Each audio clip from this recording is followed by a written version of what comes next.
Very funny. Let's get on with it, shall we? Yeah. That's just a rumor, you understand. Yeah. You look good. That's a nice sweater. You look Thank you very much. Make Company, $39. Oh, good. Now, did you really, you were talking about selling things door to door. Did you ever do that? One time I sold encyclopedias door to door. And the first day on the job, like the third house I knock on, I find out later this is like the goofy woman of the neighborhood, right? And I don't know this.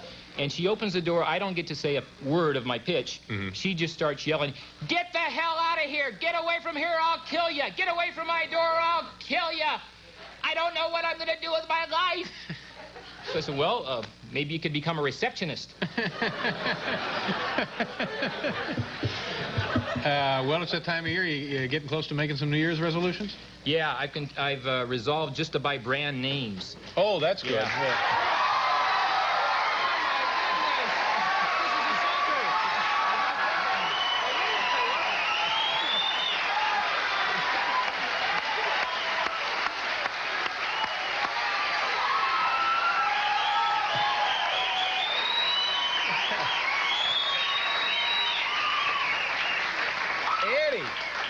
Nice to see you. How are you, sir? Thanks for being here. You ain't like my HBO special, man? Does this mean I'll have less time? No, I just ran out to, because I heard you did a joke. I wanted to mess your mind up. Goodbye. Dave, nice to see you. Thanks to see you. Take care, Eddie.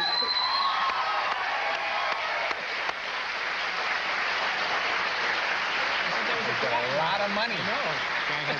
A lot of money. We'll do a commercial, and then we'll be right back. Well, that was nice. Wasn't that nice?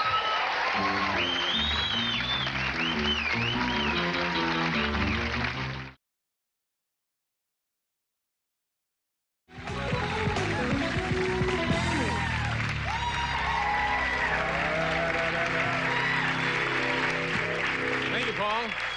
Thank you very much, folks, and welcome back to our show. It's a pleasure to welcome my first guest to this program. Actually, my second guest to this program. The man with the toys was number 1. This will be number 2. He is currently starring in a film called Beverly Hills Cop. Please welcome Eddie Murphy.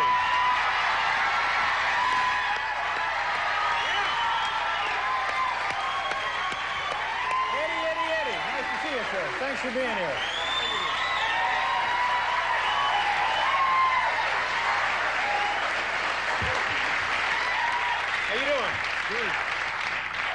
Thanks for being here. The folks very excited about you. Why? Well, they heard you were going to be here, and they know you, and they love you, and they thought it'd be You came in town to do Saturday Night Live over the weekend? I live right in New Jersey. So yeah. Right over the now, have you lived there all your life? No, I grew up in Roosevelt, Long Island. Yeah. Y'all didn't grow up in no Roosevelt, Long Island. And why did you select New Jersey? Because I wanted to be close to my mother, but I wanted to be far from Roosevelt. I got kind of like it's not too far away and not too close. Yeah. It's perfect. Now, at some point when you started out doing comedy, your mom was probably thinking, well, I guess it's better than him being in trouble with the law. She still says that. Yeah. The stuff that I do is controversial, so.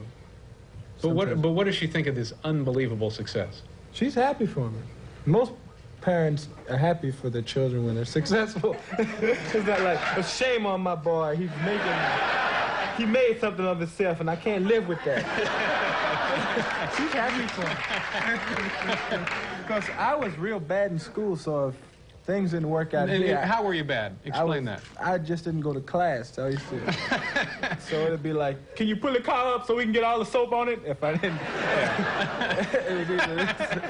You want the hot wax, that kind of thing? I was real bad in school. But you know, Eddie, the kind of success that you've had in a very short period of time is the kind of thing that I never remember this happening to anybody before. So I'm just thinking that your mom, doesn't she have to walk around and sit down every few minutes and think, oh my God, this is just unbelievable? I guess she does. Let's get Mom out here. No, is Mom here? No, she's home. Yeah. And she's up in my house in New Jersey. Yeah. You just can't shake Mom. I left Roosevelt. No, I asked her to come up to the house and spend some time with me. She's up at the house in Jersey. Now, are you going to, now that you're going to move to Hollywood and leave Mom behind? No. My mother's moving to Jersey. So she can be close to me. She's moving out to New Jersey, and I'm staying. We're going to be Jersey people now. So.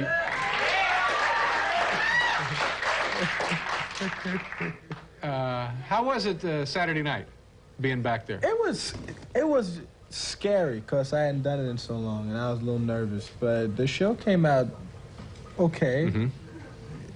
It wasn't. I mean, you watch the show. Sometimes it's okay, and last Saturday was okay. It didn't suck like it does sometimes. No, because can you say suck? Yeah, you can say anything you want. You can say anything you want. It didn't eat. That's what's going to come out. It was okay. But now, why were you nervous? What was the... Because I hadn't done it in so long, and... You mean you haven't done working on live TV before in a while? Yeah, and plus everybody expected the show to be fantastic when I hosted, like, oh, we're gonna see all those old characters, and it was just okay. So I was nervous, but it was pretty. It was a couple of funny things in the show. Well, I think you're probably being hard on yourself. I always am. Yeah. Are you really? Yes. Yeah. Now, when you go see a film like Beverly Hills Cop, are there things that you look at in there that make you kind of... Now I don't. Now if I go see 48 Hours now, I'll sit there and I go, ooh, how can I... Because there you see growth now. When I go see Beverly Hills Cop, it looks fine to me, but 3 years from now, I'll probably go and see that and say, how can I do it? Yeah. I'm nervous now. You know why? 2 years ago, when this was... How long have you been on? 3 years? 3 years? This is like, to me, like the hippest show on television, right?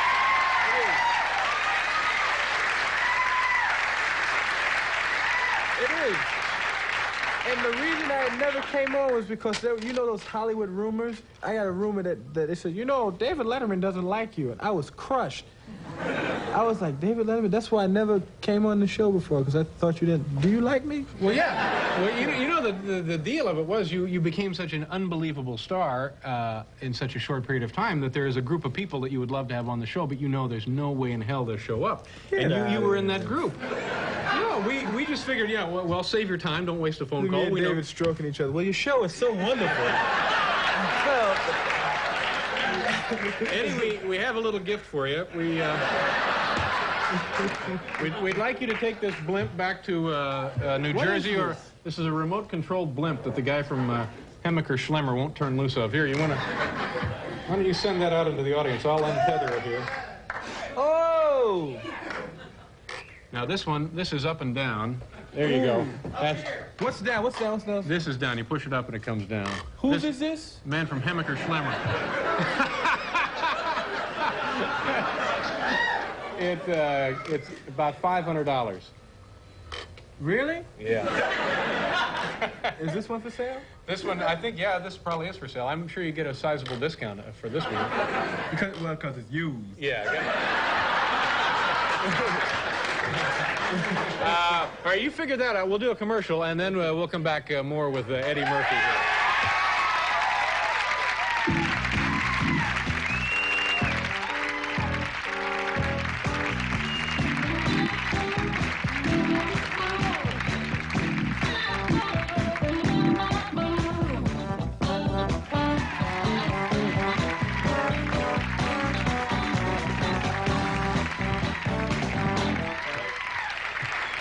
Eddie Murphy is here. Tell me about your, we got the blimp stuck, by the way. Yeah, I see. Tell me about your music career. You've done one album, right, that has not been released? You've done two? But they were comedy. And I'm working on a music album now. You know, what happens is after a while, you start, I guess your ego goes nuts and you say like, I can do anything. And you go, like, I'm in the studio now recording a music album, and you have people that work for you, and they're on the payroll, so they start saying, you can do anything. So I'm in the studio recording the album, and I don't even know how great it is, because, like, I'm in there singing, I'm like, ah, go, how's it sound? Yeah. They say, oh, it sounds wonderful, Ed. You're a genius. Is my check ready? So, like, I'm working on, I don't know how the album sounds. The way I figure it is if it doesn't sound good, the most I'll do is get another 5 minutes in my stand-up routine because I can talk about the album next year. Good experience. Yeah. Now, but is this the one that you worked on with Rick James, or is that? We just did one song with Rick called Party All the Time. Yeah. And what happened was I was just going to do a 45, And Party All the Time came out real good. That's because I was working with Rick. It came out real nice. And I tinker around. I got a music room in my house with little 4-track recorder, and I made little demos and stuff, and it sounded okay. So we got this stuff together, and we decided to just do a whole album and just try it. Yeah, give it a shot. Well, I'm sure it's going to do very well. We hope so. It either what kind of music is it? It's R&B, a little pop, a little. It's dance music and easy listening kind of stuff. Yeah. Look, y'all gonna freak when you hear it because it doesn't sound like me. And I tell you, it'd either be very good, or because it'd be very funny. So, and because I'm a comic, I don't mind it coming out funny. I can't lose. Yeah. And are you working on another film now, or are you not filming for a while? No, I was going to do. We were supposed to do a concert movie, and we don't know what we're going to do now. We're just like up in the air. So how do you go about picking your films? Because of the 3 that you've been one of the principals in, they've all done unbelievably well. I mean, at least it looks like Beverly Hills Cop is doing a record-breaking business already. It's only been out a week or so, right? But how do you pick these out? How do you know that this is going to be okay? I trust my feelings. The only movie I ever had a bad feeling about when picking up the script was Best Defense. Before I even opened it up, it was like. And I opened the script up and read it, and I felt bad, but they had a check that like I had never seen before. And my morals and principles went right out the window. Yeah. And my career almost went out with it too. But that was a small part. You were just barely in the they film, told me, they Paramount was like, look, Eddie, we're not going to advertise much with you. It's a Dudley Moore film. Next thing, Eddie Murphy, that's the thing. And I'm standing there like this. Yeah. So that's what happened. You tell us how big the check was. It was big. It was more money than I had been paid to do 48 hours in Trading Places combined to do Best Defense. Ooh, my. That's how much money it was. So that's how I freaked, man. Now how about Beverly Hills Cop? Because you weren't originally considered for this thing, were you? It was somebody else's. It was Sylvester Stallone. Yeah. Now, so how do you get into that? And to me, like this is going to happen.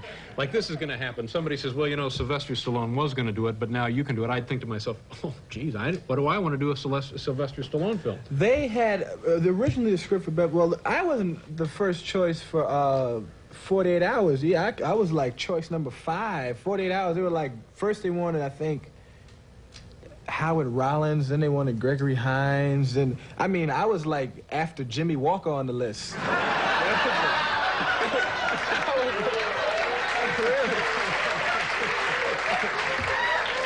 Really, it was, so Jimmy won't do it? Well, let's get Eddie Murphy.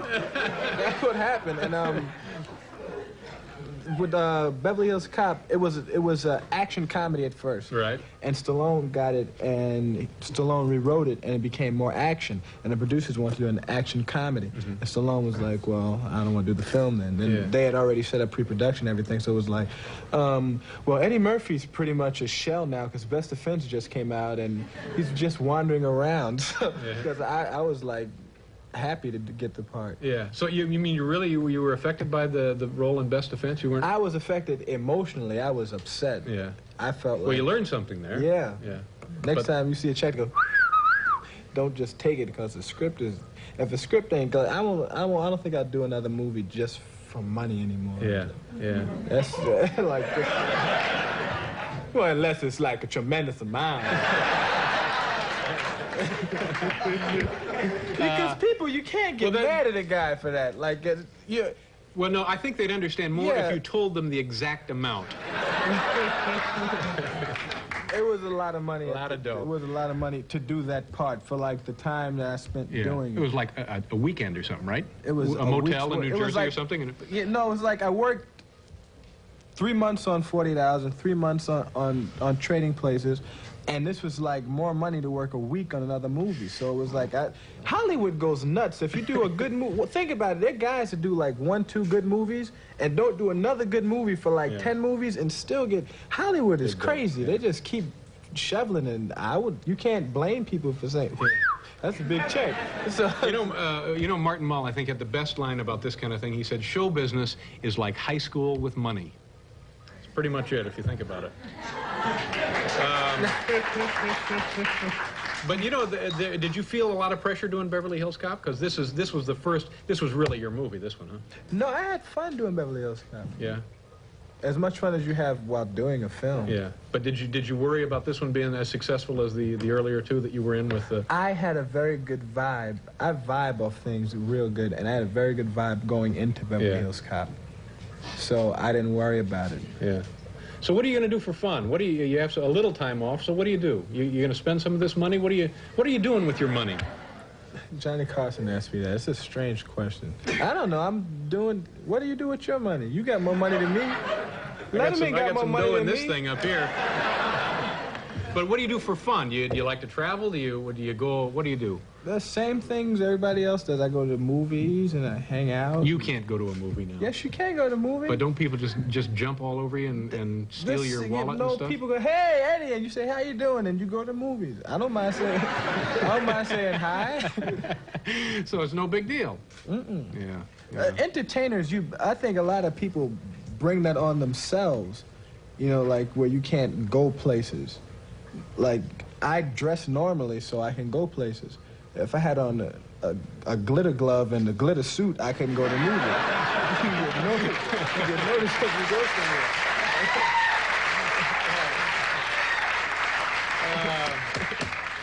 Gee, Eddie, I'm really happy you could come by. I know that you're probably, well, you're just on your way home to New Jersey, aren't you? Yeah, I was thinking you're going 15 back to minutes. I drove over. Right. We hopped in a little car and hopped over here. Well, I really appreciate you coming by. You don't have a clip of the movie or nothing?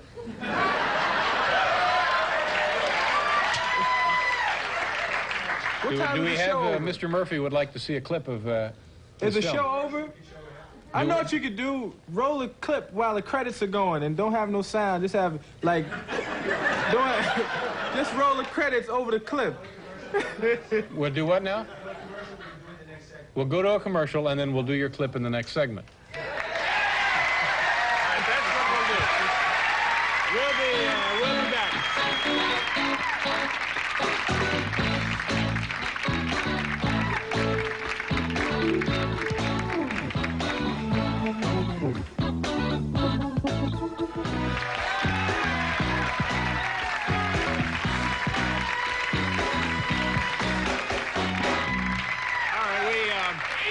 We didn't want Eddie to get out of here before we had a chance to take a look at one of his clips from the film. So, do you know what we're going to see here, Eddie? It's a hotel scene where I'm trying to check into this hotel and I can't get in. You know, why are we showing this? This movie needs a plug. I don't think... $80 billion worth of business. The first weekend was like the highest grossing weekend for a non-summer release film. All right. They're proud of that. They like that. You know, when you do shows... All right, let's show. Here it is. This is the the hotel scene from Beverly Hills Cop with Eddie Murphy. Very nice. Eddie, again, thank you for your time. Nice to see you. Continued success. We're going. We'll be back.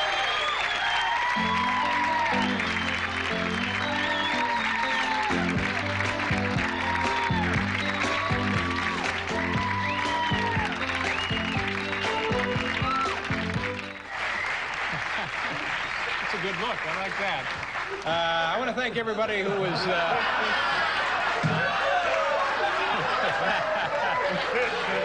Yeah. Clean it up, clean it up, clean it up. I want to thank... Actually, this is about right.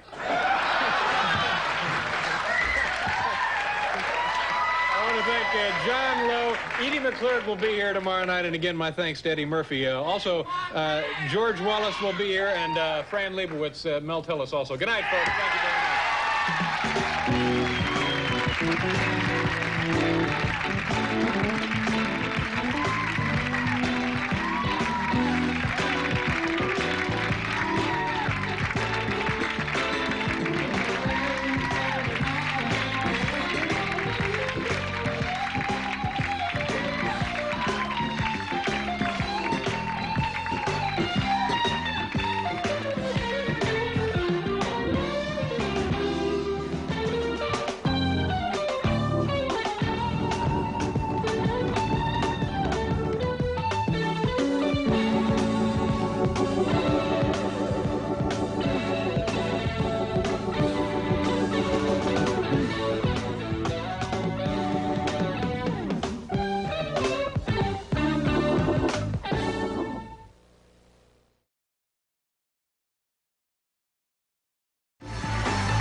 Now, I mentioned earlier about the big phone-in to leave us a message. I have to add this one thing.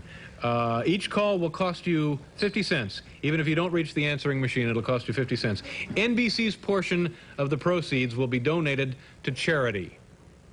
I had to say this. We had to say that. Why do we have to say this exactly? It's true, though, isn't it? It goes to a charity, doesn't it? Yes. How much money do they get? A huge sum of money, don't they? $100,000, $200,000 from this little gimmick here goes to charity. So, in your heart, think about it and then call us. Ronnie and I just have one thing to say. More James Brown. My first guest tonight, ladies and gentlemen, will be hosting the second annual MTV Awards on September 13th. That takes place. He also has a brand new album out, which I have right here. It's entitled How Could It Be? Not only an album, he also has a single right here entitled Party All the Time. Ladies and gentlemen, please welcome Eddie Murphy.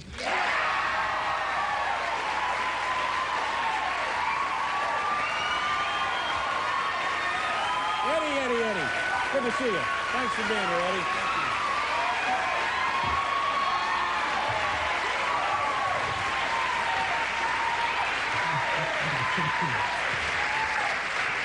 Good-looking guy. You're a good-looking guy. That's not out yet. It won't be out for 3 weeks. How Could It Be is the real album, the big album. It's an album. Yeah. It's music. It's not comedy. No comedy on it? Like this. What? It's not comedy. It's no comedy at all. What kind of music? Real music. Yeah. Serious music. This was produced by Rick James. Rick James. Produced, written, and arranged by this song. This is the first song they're releasing called Party All the Time. Party All the Time. But it's music. Yep. Now this is only one song on here, right? That's a giant 45. It's called. Yeah. Now what does that go for? $5. And you get one song on each side. One long song. This song is like... One side's the instrumental and the other side's the vocal. 5 minutes and 18 seconds long. Yeah. It's about $1 a minute you get. You see that like 5 cents, 11 cents. Now, do you play any instruments or you just sing? I play a little tiny bit of piano. This album was put out because I've always wanted to sing, and I guess I figured to put it out now, so if it didn't work, I could do jokes about it next year. So. But we're confident that it's going to be hot. Are you confident? Now, did you like what you heard? Did you like the finished product? Did you? Of course, I have a biased opinion because I worked on it for a year. Y'all have to be the judge of it. I like it. Okay, even if you're sitting there and go, this is terrible, you know, I'm sitting home going, I like it. I like it. I like the album. Stevie Wonder wrote 2 songs on the album. Rick James wrote one.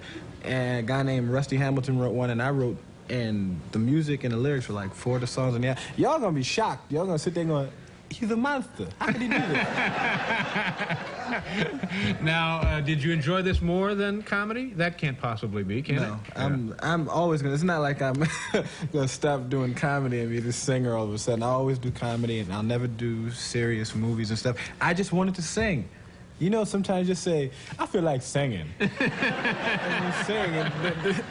I'm singing like on the rec. We recorded it. What was Rick James like? Now, are you friends with Rick James? Rick's you knew him from before you started the record? Yes. Now, what's it like? What kind of a life does this man lead these days? Rick's a wild guy. Yeah. He's everything you would think he would be and more. A lot of honeys?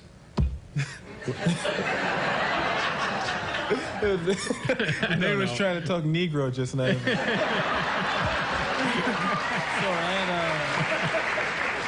So I suppose around Rick there are lots of honeys and super cool chicks. Yeah, lots of honeys. Now you went up to, he lives in Buffalo? Yes. Is that right? He has a studio up there? He's a studio in his basement. Yeah. How long did you spend up there? I spent, we got snowed in. So this was last winter we were working on the album. I spent like a week up with Rick James in his place. Yeah. Yes. Well, I hope it works out really well for you. Yeah. All right. Now, speaking of music, you're hosting the big MTV Awards. Yes. Yeah. Is that exciting for you? Yeah, I'm looking. Those I don't usually like award shows, but this is like fun because it's music. I don't like the Academy Awards. I mean, I'm not saying I You would don't like like to the win Academy one. Awards. I ain't saying I wouldn't like to win one. I'm saying I don't like to be there. I would win and say, accepting for Eddie, you know. But I like music award shows because you get to see bands, you see shows and stuff like that. Yeah. Now, will you be eligible for one of these awards? Do you have anything? I guess not. An MTV award? Yeah, Not yet. Not yet. Now, are you going to make a video? Yes, we're doing a video next week. Rick and I are shooting a video for that song Party All the Time. So it will be you and Rick in the video? Yes. Yeah. And so it will be eligible for the awards next year? Yes. Yeah. Now, would that be exciting for you to win one of those? Yes. Now, did I read something this morning that you said that the awards weren't that big a deal? I never said anything like that. Where'd you read that at? Newspaper? Did we read that in the newspaper? I have a battery of attorneys over here. What paper did you read it in? The Post? I never said that. You still living in New Jersey? I'm moving from one part of Jersey to another part. I bought a house about 2 miles away. Yeah. Well, that's good. You like staying over there. I like Now, Jersey. is it true that at one point a guy came to your door with a script under his arm? Yes. One of your neighbors had written a script? They come to the door with everything in Jersey. They came with a script. The script wasn't that, Bob, what was the name of that script? Dust to Dust. It turned out to be okay. And Dust to Dust? A neighbor had written it? Yeah. A guy, a man, or a woman you knew? I have no idea. It was somebody just gave me a script and I read it. Now I'm going to have everybody like this. Hey, I wrote something. But I read the script. It was a good script. And Is there a chance it'll get made? It's a chance that it's not good for me. But it's like this, it's a funny movie. Good for maybe your next door neighbor. Yeah. Hey, I want to be in Dust to Dust. Well, that'd be quite a story, though, if a guy from the neighborhood gets to you and gets the film produced. That'd be something. Yeah, it'd be exciting. We're going to do a commercial here, and then we'll be back with Mr. Eddie Murphy right after this, folks.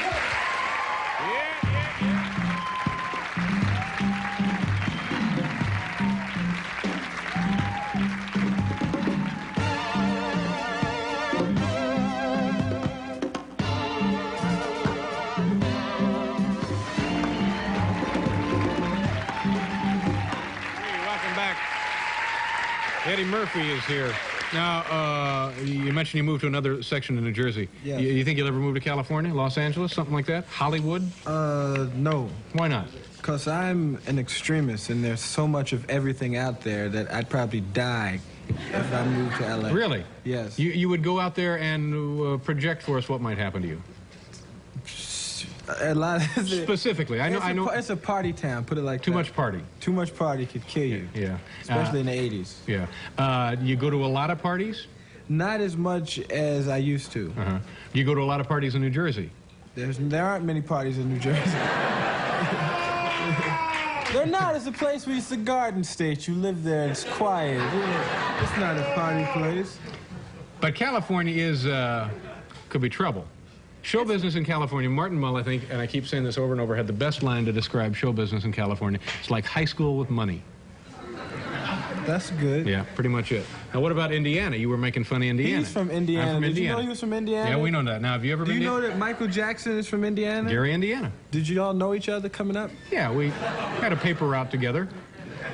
Who would have thought that y'all was from the same town? Now, have you ever been to Indiana? Never ever. Oh, that's a great place. I bet it is.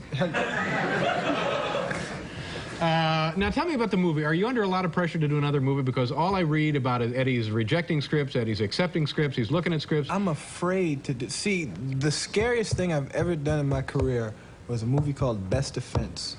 Because it was really, really bad. Really bad.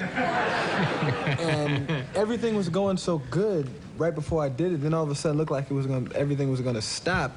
And I'm just afraid, after Cop, I'm afraid to just do anything and have people going, that's it, it's over, it's no more. He's terrible, he sucks. Can you say sucks on your television? Yeah, on this show you can, sure. Yeah, but, you know, that's interesting because Beverly Hills Cop was the most successful motion picture, what, of all time? Something unbelievable like that? No. It's in the top 5 all-time grossers. Which one is it, Bob? Top 8. Is it 8? Why don't you just say 8, the 8th instead of the top 8 to have people going, which one is it? It's the 8th. It's the 8th. Yeah, Bob, we really don't have time to guess which number it is, okay? What the hell is Bob? Bob's my manager. Bob, hey, nice Bob, you've never been on TV. That's Come all right. on Let's here. keep it that way. Bob, come here. No, stay over there. Bob, come here. Bob. Wax, come here. Bob, just come say hi. That's my manager, Bob Wax. Bob. That's Bob. Do me a favor, button that up, Bob, will you? I'd be sweating, boy. You see all that sweat? He didn't want to come over here, did he? No, sir. You said his name and Stacy. Shh. So anyway, what I'm saying is you could still have a huge hit and not be as successful as Beverly Hills Cop. Now that wouldn't bother you. You know what I'm saying? Because this is the first one. Yeah. I don't think you never know what a movie's gonna do, but that movie's a freak cop for people to go out and thank you for going out and seeing it, but not many movies do that. You know? So are you spending a lot of time trying to figure out a way to make the next one as successful, or are you trying to use your instincts? I just want the next one to be entertaining. Yeah. I don't want it to look like I got all these scripts out of any place and just read them and just jumped on something to do a movie. Have you seen something you like pretty well? There's a movie called Golden Child that we're going to do. We can't find a director because we're having problems with directors now because it's real interesting. It's Let Bob direct it. Bob would sweat. No, it's like, it's real strange. It's like before you get successful as an actor, it's like no one wants to really work with you because they don't really know who you are. Right. Then you get successful. Now I'm in a position it's like a director's kind of pull back because if the movie's a success, they go, Eddie Murphy's at it again. That's right. If the movie goes in the toilet, they go, the director's horrible. Absolutely. So it's like you can't win, so it's hard to find a good director, and we can't find a good director, but we're looking. But you'll see something by next Christmas, probably. Oh, that's great. Golden Child, it's a good movie. When it comes out, run to the theater to see it, because it's a good one. I got to talk about these people. I'm hosting the MTV Awards Eddie, September is this 13th. a plug, please? This is a plug. Oh, no. I'm going to tell you who's on the show. Oh, Eddie. The Eurythmics, Hall & Oates, John Cougar Mellencamp. This will all be edited out. We'll Pat edit this all out. Benatar, We won't see any of this. Sting, just wait a second. Tears for Fears, Tina Turner, John and Andy Taylor What of about Duran Frankie Goes to Duran. Hollywood? Will they be there? No. David, will Frankie Goes to Hollywood be there? They went to England. They're in England. So they won't Now, be- who's that guy? That's Les Garland. from Unbelievable. Les, come out here and say hi, Les. Les? That's Les Garland Oh, that's all right. Nice to see you. from MTV. Les Garland. Beat it, Les. Beat it. One of those cable weasels, ladies and gentlemen.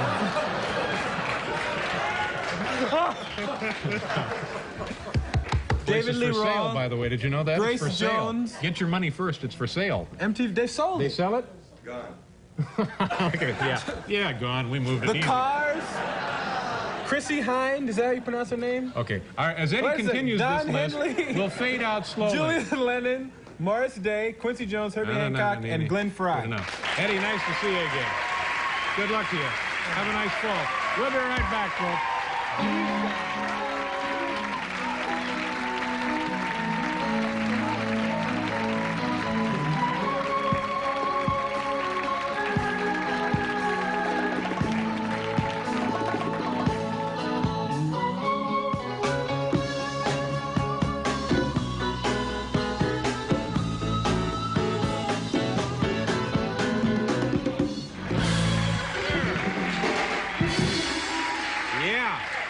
Welcome back to the program, ladies and gentlemen. Coming up later in this half hour, Dick Cavett will be here, so also Reuben Blades tomorrow. That'll be Thursday night. It will be our summer replacement show starring Ken Berry, John Hartford, and Kmar, the magician. That'll be tomorrow, ladies and gentlemen, our big summer replacement show. The studio is full of these cable weasels now. Buddies of yours. Les Garland's a nice guy. Now, you know something, Eddie? Cable is not the way good Lord intended TV to be. A guy comes out to your house, hooks you up with the cable, then later, when you're gone, comes back and breaks in. I was supposed to leave. I'm not leaving because I want. You can stay right I want to there. be like Ed McMahon on your show tonight. And I'll hoot at his jokes. Oh, good. I appreciate that. My next guest is an actor, an author, a world traveler, and soon to be the host of a brand new show on USA Cable.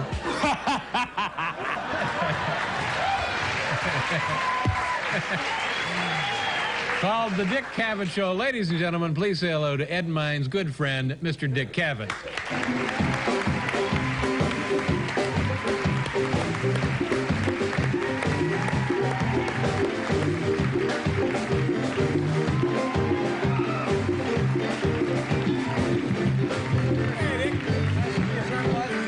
For being here. Nice to see you again. I appreciate you coming back. Now, is this true that you and Eddie are good friends? Oh yes. Eddie. Oh, hello, Eddie Murphy. I've been a fan of yours for a very long time, and it's a pleasure to meet you. Now, how did you guys get to be friends? Are you, in fact, friends? Is he putting you? Did he tell you we were friends? Well, he told me that, and then we have reason to believe that you told us that. That is funny. We're more than friends, David. And, I think that, no, you're laughing now, but it's a beautiful thing. And I think that Eddie and I have decided that it's maybe time to, well, maybe pictures speak louder than words. Oh, good, photos. I don't know if they can see this or not. I had to buy that back today. Can you hold that up, maybe? Let me see. Let me see. Kind of strange. It looks like a local version of Miami Vice, is what it looks like.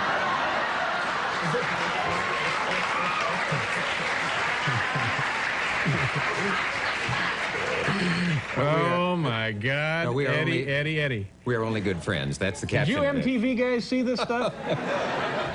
Oh boy, is my image ruined. Now, where did you first meet one another? Look how pale this guy is. I didn't even know you had a shirt on until I looked close at the picture. Look at that. Listen, I don't think that's fair. I didn't ask to be born this color. Will you come back? Look how pale he is. That is. I look like the late Harry Langdon, don't I? Yeah, it looked like you've just been released from the hospital and Eddie's taking care of you. He's going to try and nurse you back to health. Well, I look like the #1 Yaku of all time, don't I? Well, now, where did you first meet Eddie? Eddie, where Eddie? At the Oscars. No, it was the Emmys, wasn't it? Some award show. You know how much I hate them, but I go to all of them. Yeah, no, Eddie and I actually met one night. I think it was on Park Avenue. We were getting the empty Coke cans so you can get 5 cents. And we met and, exchanged hefty bags. And we first met at that ceremony, and the Emmy Awards. He and Joan Rivers were hosting. Oh, yeah. And we kind of hit it off, because our backgrounds are very similar. And he has a peculiar power over me that I didn't realize was sort of dangerous. We went out to... He hangs out at night. He's a night person, and I'm not, but I stayed up later than I ever have. And every place we went, he would dare me to do something. And because I wanted him to like me, No, if you dare him to do something, he'll do anything that you dare him to do. If you do. I know. We were at a concert, see Diana Ross. Oh, don't tell that. And I said, I dared him to go up on stage, grab Diana Ross's butt. Man ran up on stage. He ran up on stage, grabbed Diana Ross's butt, and everybody knows him, so Diana Ross said, "Oh, Dick Cavett." I was sitting there. So, then, later on, he comes to do Saturday Night Live as a guest thing. Eddie Grant, the guy from the West Indies with the dreadlocks, he had dreadlocks sitting inside the makeup room. Dick Cavett goes, "How did they get the dreadlocks in their hair?" I said, "They just don't comb their hair. They just let it knot up." And he says, "Well, I heard a rumor that they use goat feces in their hair." And I said, "Get out of here, man." And he said, "No, really." I said, "I dare you to ask Eddie Grant that." Did I? So he went inside the room and walked up to Eddie Grant, who's standing around with these Rastafarians around him. And I'm standing there laughing because Cavett's getting ready to get beat up, so... And he walks up to Eddie Grant and he goes, "How do you get that in your hair?" And Eddie Grant goes, "We just don't comb our hair. Just let it." And Cavett goes, "Really? I heard a rumor that you use goat feces in your hair." And the guys looked at Cavett and he goes, "Nah, man, that's not true." Yeah. And then Cavett looked at me and said, "Why'd you tell me that?" And walked out the room.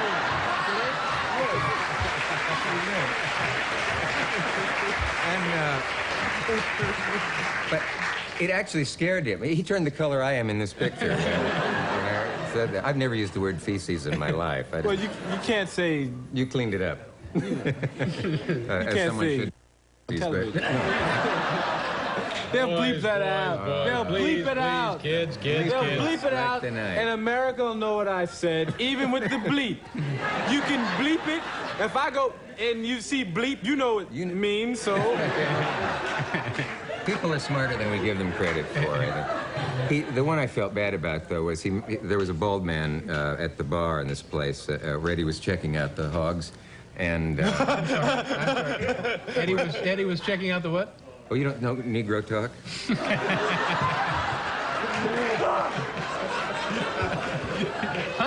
Honeys, I think. Oh, no.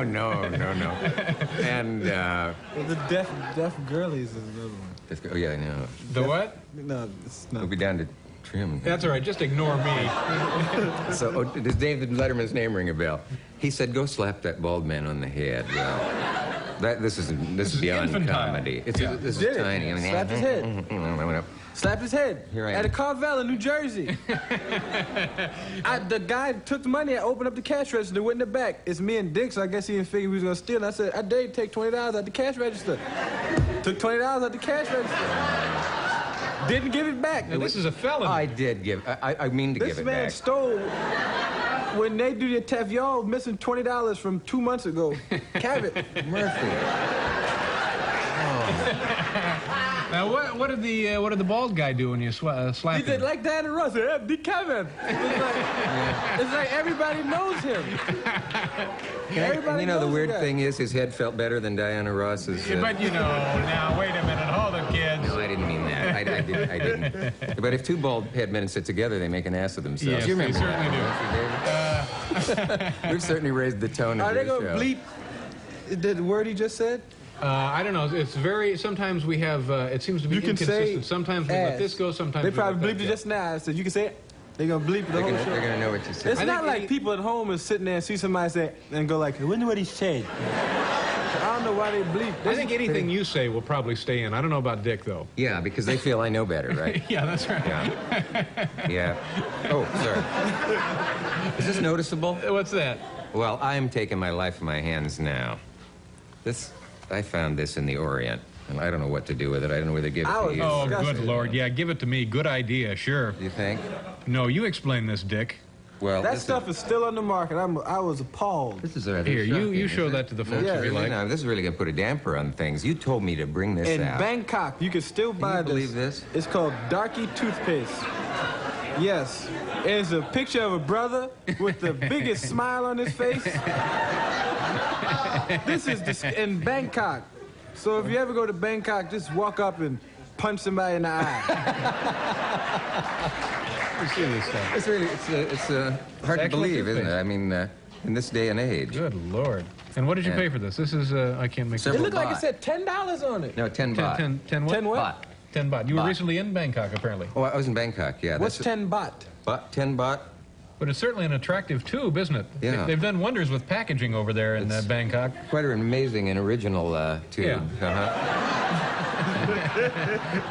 Toothpaste. Colorful. It kind of leaps right out at you there. All right, I tell you what, well, let's do a commercial here, and I want to hear more about, if we have time, more to talk to Mr. Cavett about his trip to Bangkok. Well, that's a little... Huh? We don't? We don't have any more time. Can we buy time? Well- or is there a way? How interesting is it? Let's just Well, look at at that sign that guy has. More with Dick Cavett. Yeah, I Okay. gave him that sign. All right, we'll do a commercial here, and then we'll be right back. Don't worry, we're coming back.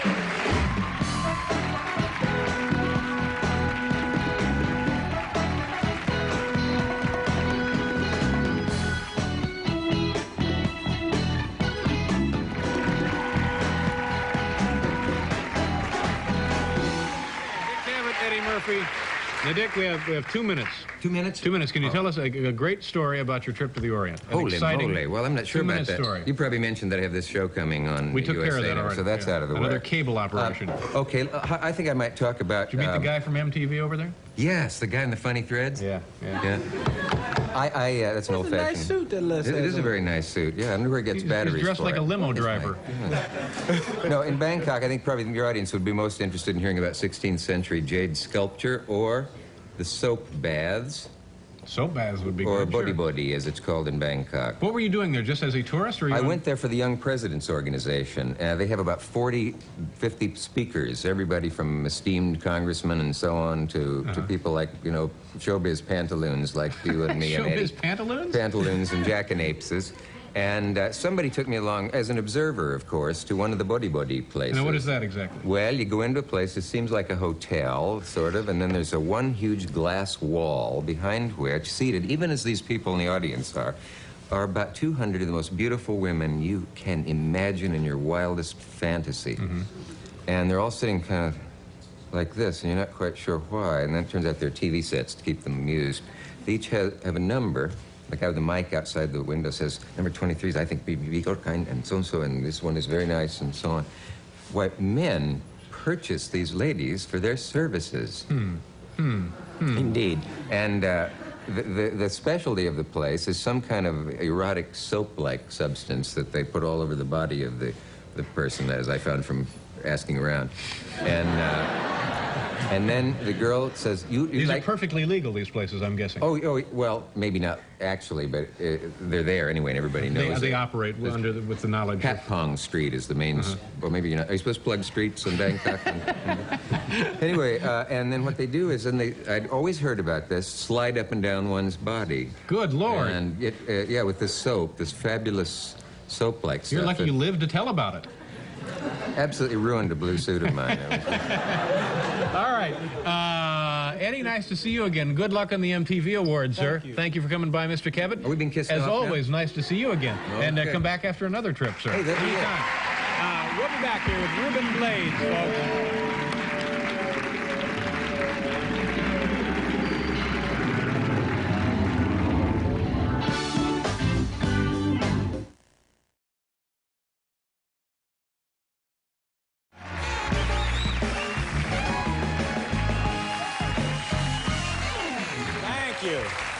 Thank you, Paul. Thank you, ladies and gentlemen, in the studio audience and you, the home viewers. It's always a pleasure to have this gentleman on the program. He is in town tonight, I believe, for the world premiere of his latest film entitled The Golden Child, and I guess my invitation was lost in the mail. Please welcome Eddie Murphy. Nice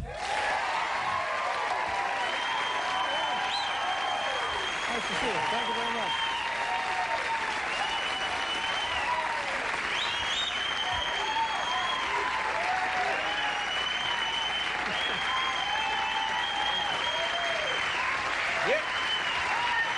Yep. Nice to see you. Pretty good, huh? Yeah. Nice. You know, I think the first time you were on the show was almost 2 years ago this very week. Do you remember that? To this day. Was it to this day? I'm just lying. Anyway, nice to have you back. And tonight is the world premiere of the film. Yeah. Where is it going to be? I don't know. Richie, where's the theater at? 40, you'll always ask the 44th. Who is this That's guy? my manager. This is your manager? Yeah, we came both from. He's from the Bronx. I'm from Brooklyn, and we work together. I don't think we're. Richie right there. Where is Richie? We don't see. There's Richie. Yeah. Okay. Richie. Come on, y'all give up more than that for Richie. Why? Thank you, Richie. Thank you. Give my best to Hulk. Now, at the big premiere, who's going to be there? What's going to happen? You roll up in big limousines? We flew in here last night on the red eye from L.A., and I went to bed, and I don't know who's there. I don't know how big this thing is. I don't know what's going on. I'm just going. World premiere. Yes. Sophia Loren is going to be there? Is she going to be there? Richie? Yeah. Sophia Loren? I'll tell you what, Eddie, you go stand over there. We'll have Richie come over. How old is Sophia Loren now? How old is she, Richie? 51. Richie knows that. How would he know? He's from the Bronx. Oh. Who else is going to be there, Richie? Dustin Hoffman. Dustin Hoffman? How old is Dustin Hoffman? 51. Who else? Let me hear the big... Tom Cruise. Tom Cruise, Dustin Hoffman, Sophia Loren. Sylvester Stallone Yeah, is Sly's coming in. He's coming in. He's going to be there because I talked to him last night. Yeah. We twisted it up. Yeah. No, Now, why don't we get an invitation? You didn't come to the thing? Huh? You got some tickets? Tickets? Fruity. You got extra tickets? You got tickets? No, I'm not buying anything. One ticket. You got tickets in there? You got extra tickets. Who else wants to go? Let me see these tickets. Oh, no, wait, let me see this. Let me see these envelopes. You can don't now. We got enough to give him some. I don't want to give him and take some. Is there a Tommy Blaze in the audience No, tonight? Tommy Blaze is you can't take care of. Phil Morton here? I need 4. Okay. You can't have all of those, but you can have. Now these are tickets to get us into this premiere? Are they really? If we pass... They really think they going. Man, pass them out. Now, if we actually pass these out, these folks can get into this or not? Yes, but then it'd be like 25 like relatives like this. I can't believe you did this to me. Plus, they'd also probably have to talk to Richie at the door. Richie. Yeah. Richie will be hiding. Now, so now this is a pretty big event. Have you had world premieres for your other films? No. Yeah. Have we, Richie? Oh, gee. No, we never did a big premiere thing. You excited? I'm real uncomfortable. Yeah. Well, I would think it would be kind of a very self-conscious thing to have a big world premiere and invite these guys to your film. It's real. Because I feel like everybody's going to go, instead of just watching the movie, they're going to go and critique it, you know, and that's weird for me. Well, that's part of it. That's all part of it.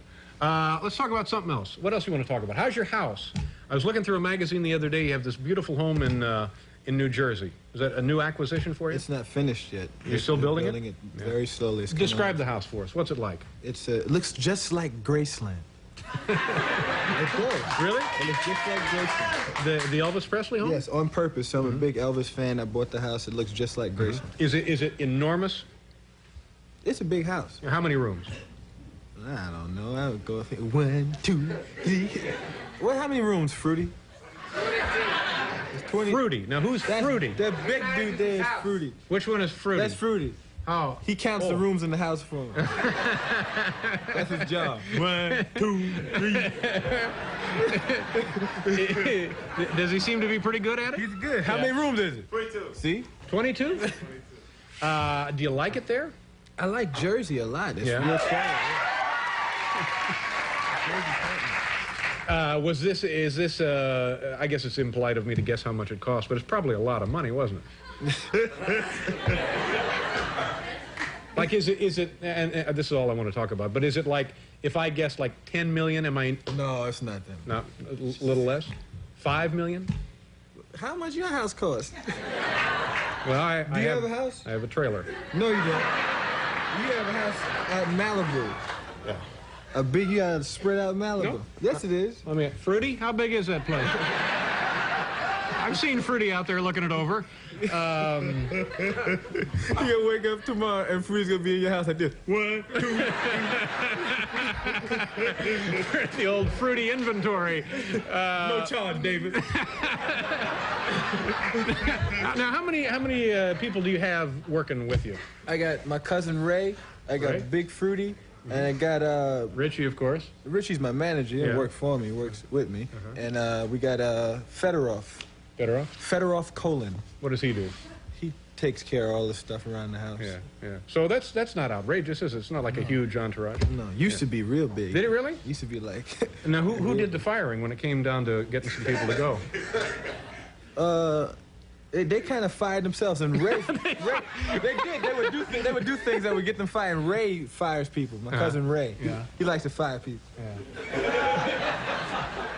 We got to do a commercial here, and then we'll continue talking with Eddie Murphy. We have to what? Wait a minute. Camera. This is from the Polaroid people, and they won't pay me to hold up their product, so we do it this way. There you go, Polaroid. And now a few words from Polaroid Corporation about the amazing new Spectra system. Boy, that's some camera.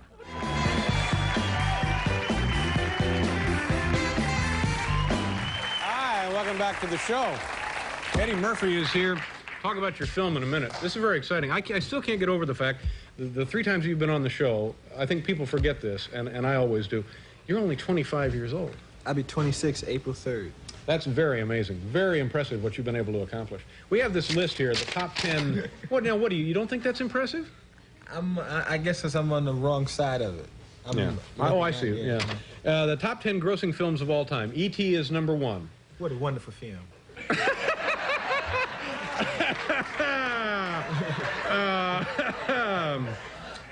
Number 2 is Star Wars. Number 3, a surprise, Viva Las Vegas. Get out of here. Was it real? Return of the Jedi. Oh. Number 4, The Empire Strikes Back. Number 5, Jaws. Anyway, number 9 is Beverly Hills Cop. They applaud like they had a piece of it. They came and see it. Thanks. Yeah. Go see the new picture. Thank you for seeing Cop, too. And we're doing a new Cop. We're shooting it now, and it's funnier than the first one already. Guaranteed. Right? Yes, it's a hot movie. You know what the 10 highest grossing film of all time was, just under you? No. This was a surprise. I guess maybe not a surprise, but to me it was. What? Grease. Why? Grease was a big picture. Well, I didn't remember it was that big. Grease was real big. Man. Was it? Mm-hmm. Okay. Let's talk about your cars. You like cars? This is Negro file, these questions. You like cars? Do you have a big house? How many carats is that ring on your finger?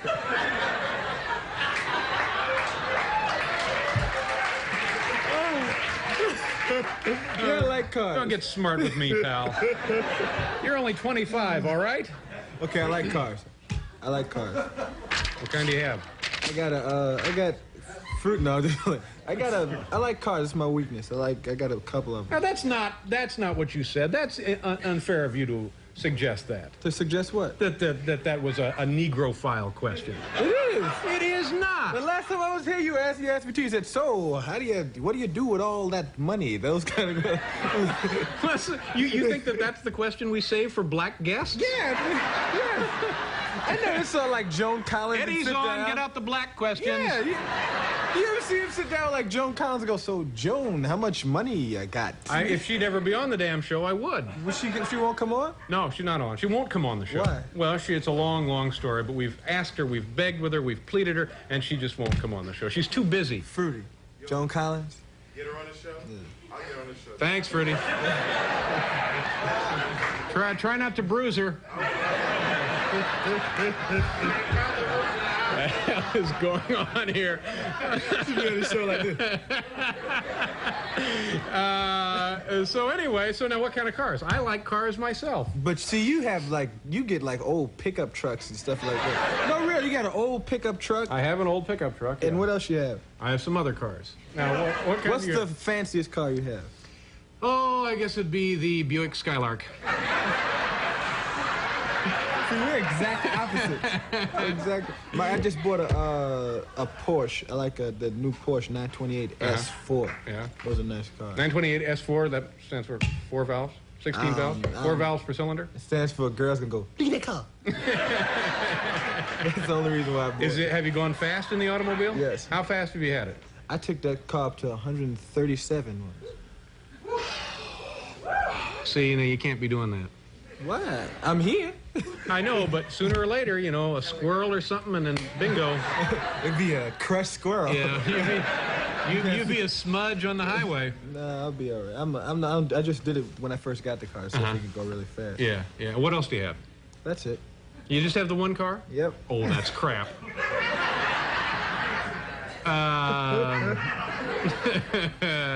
All right, but that's all right. I mean, you're making a lot of money. You can spend it on anything you want, and you take care of your family and friends, and so you might as well treat yourself to a little something. To a car or a ring or a big hat. A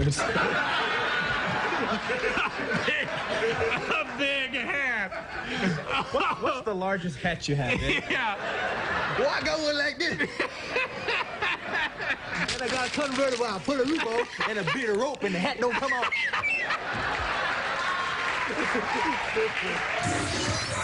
You're nuts. Okay, now the movie is Golden Child. I went to see it the other night. It's I think people will be impressed with. This really looks like a big, expensive, nicely put together film. It's a big picture. Yeah. Tell us about it, and then we'll take a look at a clip. It's a good movie. What's the clip? I don't know what the clip is. I don't know what it is. They told me what the clip is, and I've never seen it, so let me see it. Richie. It's a clip with me going to get a knife. Mm-hmm. It's a special kind of knife. We'll look at it and make notes and discuss it when it's finished. Okay, here it is, a few minutes from Golden Child with Eddie Murphy opening tonight. Okay. Well, what was that?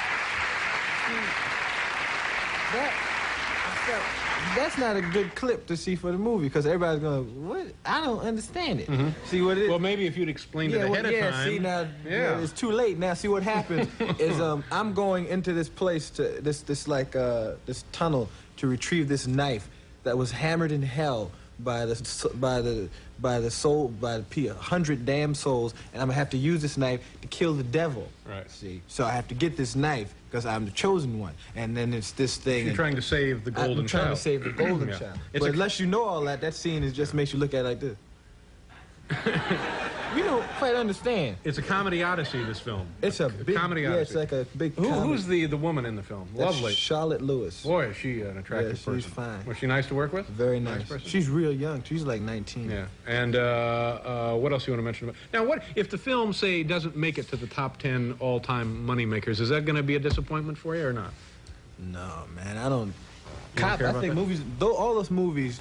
Well, you can't. It's not fair to say that, but I think movies. I think Cop was of.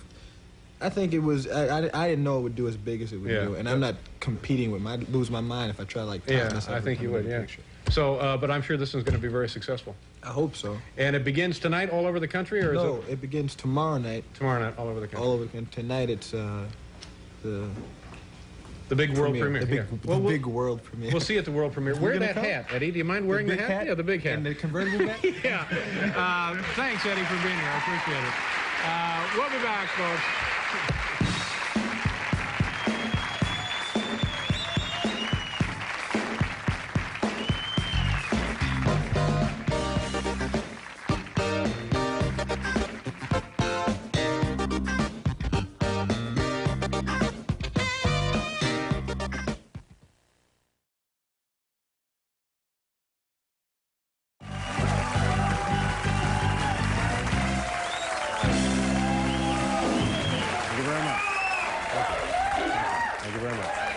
Our next guest is a very funny gentleman whose latest film is the top box office hit in the United States today. Ladies and gentlemen, please welcome back here the star of the motion picture Coming to America, Eddie Murphy. Eddie.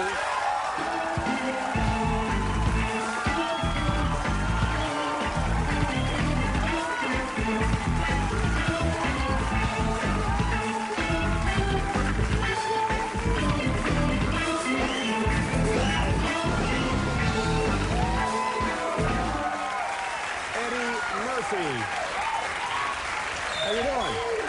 I'm fine. Nice to see you. You look great. Thanks for Thank being you. here. I'm making sure they clean it up. Yeah, I know. It's a little bit crazy. Sitting no crocodile.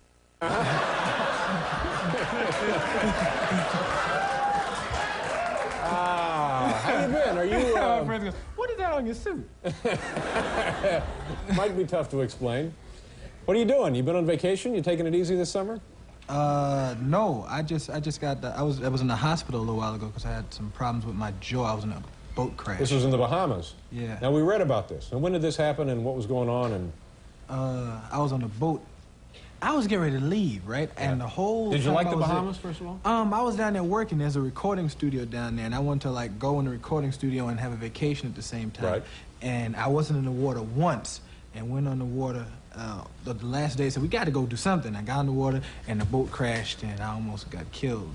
No kidding. So, what kind so of boat I were you going on? back to the Bahamas. I had fun until the boat crashed. Big boat, speed boat, It sailboat? was one of those boats that crashed, the cigarette boat.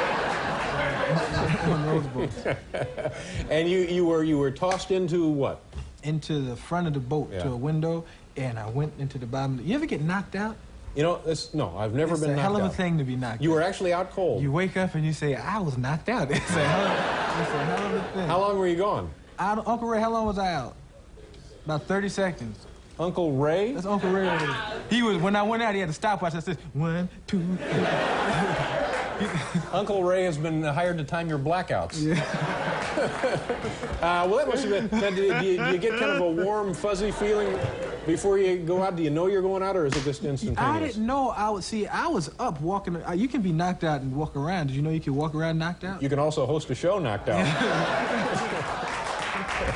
I got knocked out, and I didn't realize, like, I walked to the boat, to the deck, and when the boat went to the deck, and I walked to the car, and we walked in the hospital, and then I came around in the hospital. So what was it? You had dislocated your jaw or broken it or No, I something? ripped a muscle called masseter muscle in my cheek, and my jaw was out, and I couldn't speak, and people would say, Eddie, and I go, Yeah. and Did you, for a second, at any period during that, did you think to yourself, my God, maybe the career is all over? No, because they told me, just like I'm going through therapy now. I got guy named Dr. Dunn, who's working on my jaw, and a Dr. Adler in California. They worked, and Dr. Wishan. One of them was even mention my name, but they fixed my jaw up and I can open my mouth because I was like this. Is that right? Like, you ever see the movie Dr. Sardonicus?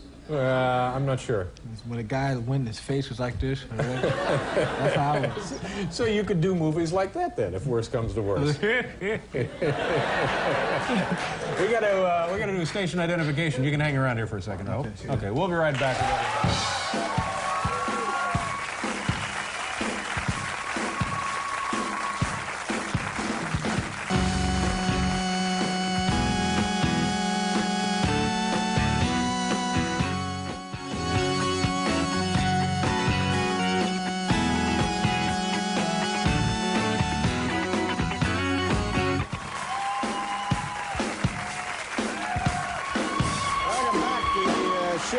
Eddie Murphy is here in this half hour. The Countess of Romanones will be joining us tomorrow. This is quite a show tomorrow. Jackie Mason, Iggy Pop, and Olympic champion Carl Lewis. Oh, I'm gonna be home tomorrow. You know, they're traveling together, these guys, the three of them. Yeah, they're working outdoor theaters this summer all across the country. That'll be tomorrow night. Now, this movie, Coming to America, now, see, if I were in your shoes, your position, and it's hard to imagine that I would ever have the kind of success you've had.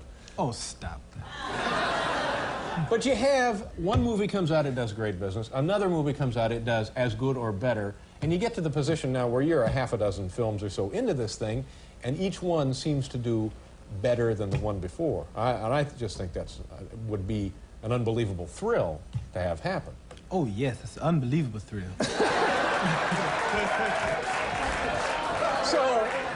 So you can go to these guys, I guess it's Paramount, and you can pretty much say, I want to shoot some film of me washing a car. And they'd say, yeah, let's get that in. I wouldn't do that. Oh, I know you wouldn't do it, but I mean, I can't imagine, I can't remember anybody ever being this successful in films in the last. I've been very fortunate. Well, you deserve it, too. You worked very hard for it.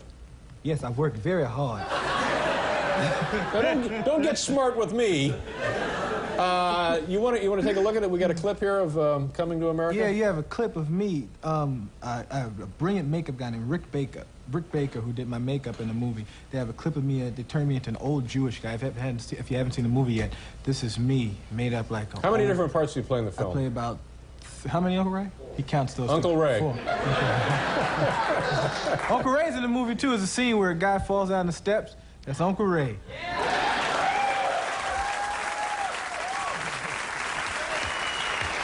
Nice to see you. Are you actually Eddie's uncle? Yes. How are you related to Eddie? My brother was his father. Your brother was his father. Nice to have you here. Thanks for being with us. We gonna look at the clip here? Coming to America. This is Eddie Murphy as the, what did you say?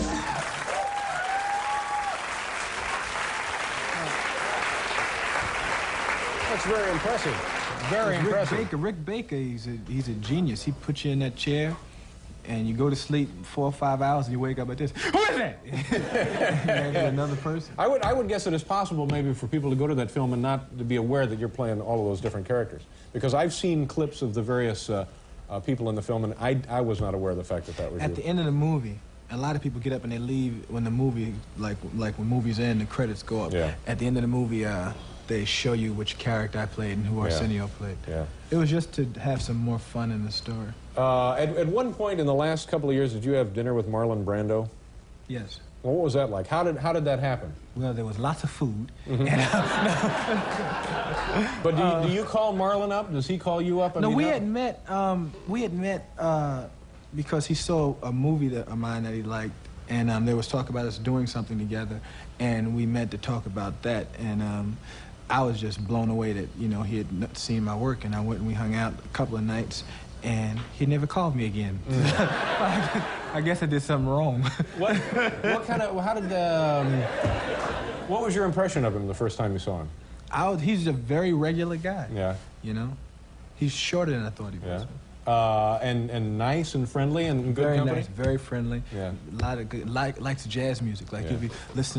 he'll be talking to you and a good song come on and just stop and stop. Wait a second, wait, he'll get into this song. Really? Marlon Brando would do that? Oh, yeah, he really likes jazz. And how are things with you and Bill Cosby? Is that all right? Is there friction there? There's no friction. I don't know Bill Cosby. You've never met Bill Cosby? Never met him. Talked to him on the phone once or twice. What was that like? Different. Yeah? Very different. Yeah. But do you have reason to believe he's not pleased with your work or something? This is like a Barbara Walters interview now. No, What kind of a tree, Eddie? What kind of a tree would you be?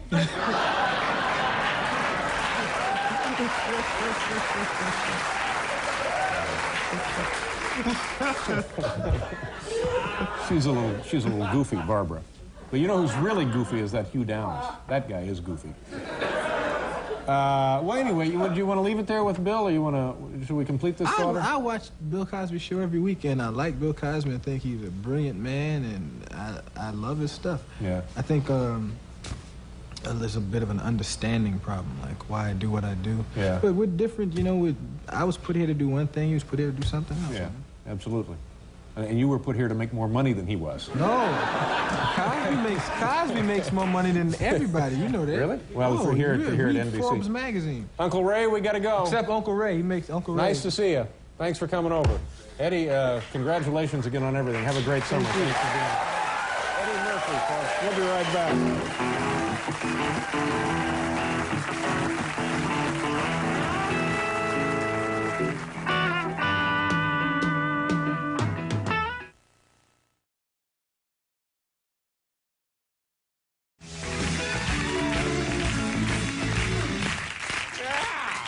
They love it. They love to clap along. Many nights, it's the best part of the show. Okay, our first guest, kids, one of the biggest stars in motion pictures today. His films, of course, include Beverly Hills Cop, also Coming to America, and The Distinguished Gentleman, which opens on December 4th. Ladies and gentlemen, here he is, the one, the only, Eddie Murphy. Eddie!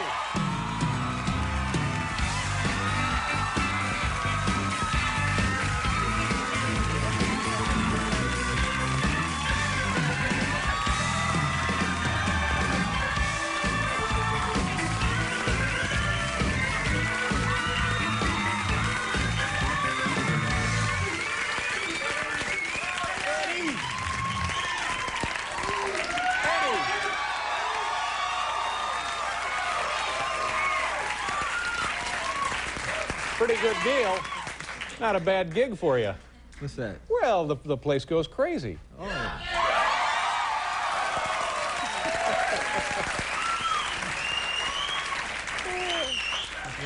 How you doing? I'm good. How are things with you? Things are good. I appreciate you. I appreciate you coming by. I appreciate you having me on the show. Really? Yeah.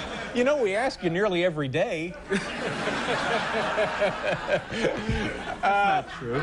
Tell me about your holidays, your family, what took place, who was involved, anything you want. Oh, we ate a turkey, and everybody in the family was there. And Now, who is in the family? Tell us about your family. We have a mother, and a father, and two brothers, and a fiance, and two kids, and a bunch of cousins and uncles, and nieces and nephews, and it's a very festive day, Thanksgiving. It sounds like it's a lot of fun. Is it? And if so, is it different from Thanksgivings as a kid, and how? I mean, of course, forgetting the fiance and the two kids, it would be different. we have turkey now. No, when we was kids, we had turkeys too. You know, but we have a bigger turkey now, you know, and a nicer plate. Yeah, but other than that, it's the same. I guess the point I was trying to make was that it seems to me a fairly traditional kind of standard American Thanksgiving.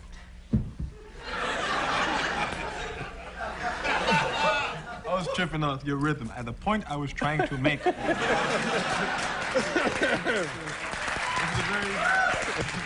It was a very typical, traditional Thanksgiving. Okay. Tell me about the kids. Is eggnog part of Thanksgiving? I think eggnog is more Christmas, but you can... Oh, we messed up. You know, Eddie, a guy like you can have it on Labor Day if you want. Tell me about the two kids now. What is that like? How has that changed your life? And it must be the greatest thing that ever happened for you. Yeah, that's basically what it is. What do you do? You don't have any kids? I don't have any, no. Oh, man, you gotta have some kids. Oh, damn. You can have them, right? Yeah.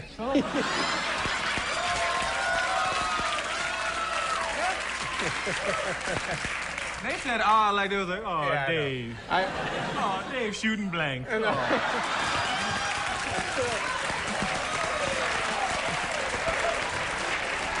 I'm still waiting to hear from the lab, but we're keeping our fingers crossed. Yeah, man, I have a son. I had a son 2 weeks ago. How old is he? Two weeks old. A little mild. Brand new.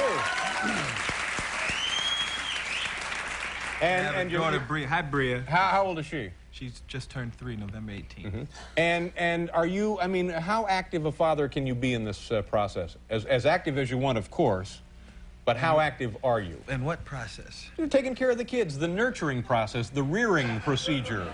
Oh, I rear, you know. Eddie. I do. I don't. I rear. I spend time with. I don't. Do you change diapers? No. I rear. Uh-huh. Now, rearing is changing diapers part of rearing? Yes, I think generally it falls under the category. I won't do I do like if the nose is round, I do mucus, but not. You know. No, you can come here. No, some more. Go out. That's cute. So the diaper's not cute. You'll hand them a tissue, and that's pretty much it for you. No, I'll do the co-host you. Do you spend all your time with them? Say you have a weekend. Mm-hmm. Are you always with the kids? They're in the house. You know what I noticed? You know what I noticed? The 3-year-old will make you hide from them. You really? Yeah, because they have so much energy. Sometimes my daughter's looking for me, and I'd be like on the side like this. It's true. Yeah, I've noticed the time that I've spent with kids, like my sister has like a 1.5-year-old girl. And it just, after like the first 8 minutes of the visit, you know, you need a nap. Because a 1.5 years? Yeah, just everywhere. And most of your time is devoted to kind of following her around and watching her. And but that's cool, man. But that's what I'm saying. It wears me out. So as a parent, when it's your child, does it wear you out, or do you have the stamina for that? You trip off seeing them do things like you trip off seeing them do things that you did or things that you said, you know. So it's not a drag. It's never, not 1 second of it has been a drag. Yeah. Not 1 second of it. Well, good for you. What are we doing here? All right, let's do a commercial, and when we get that out of the way, we'll continue here with Eddie Murphy.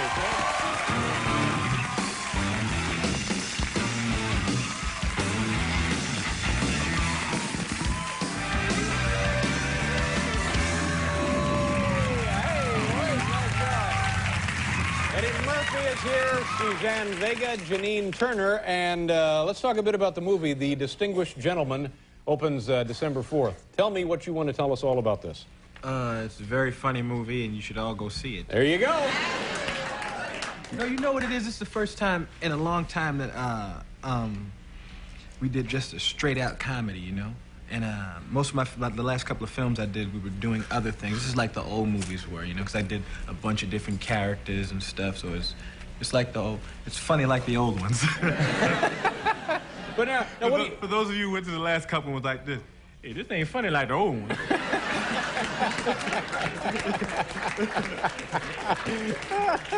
You know, they should put that on the marquee, so there's no doubt, no question in the mind. Yeah. But now you're serious? You would not describe your last 2 or 3 films as straight comedies? Well, straight comedies. Well, like Boomerang is a romantic comedy, right. You know, and I was playing like this suave guy, and so you don't go into characters and stuff, you know. Right.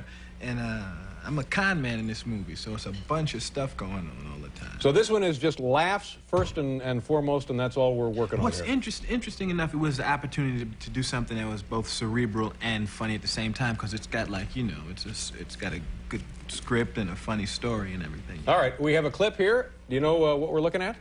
I know what this is. Do you know what this is? This is the one that's very funny. Yeah.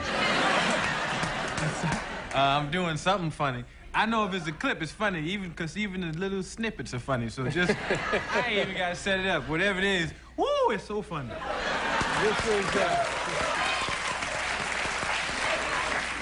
This is you're running for Congress. Yes, I'm running for Congress. And you're doing some campaigning. I'm campaigning in different neighborhoods. That's right. So I have to have a different vibe for each neighborhood. All right, here we go. The distinguished gentleman, Eddie Murphy. Watch this, kids. Yeah. Yes, sir.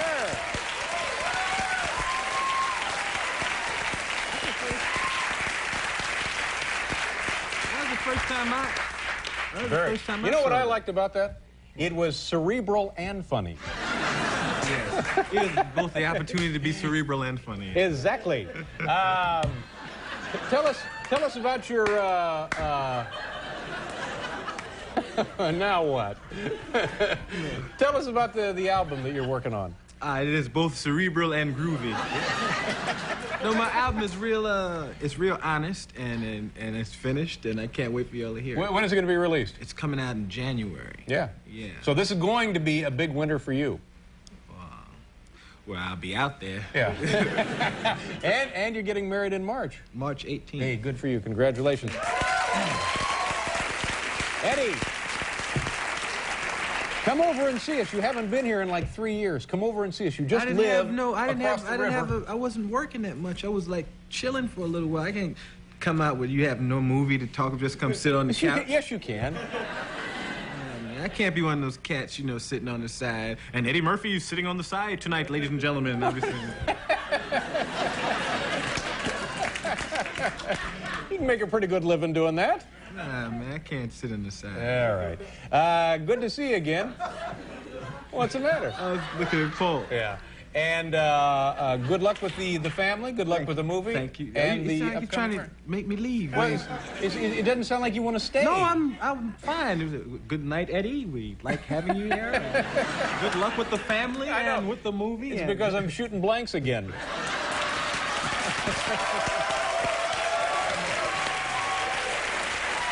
It's Eddie Murphy. We'll be right back.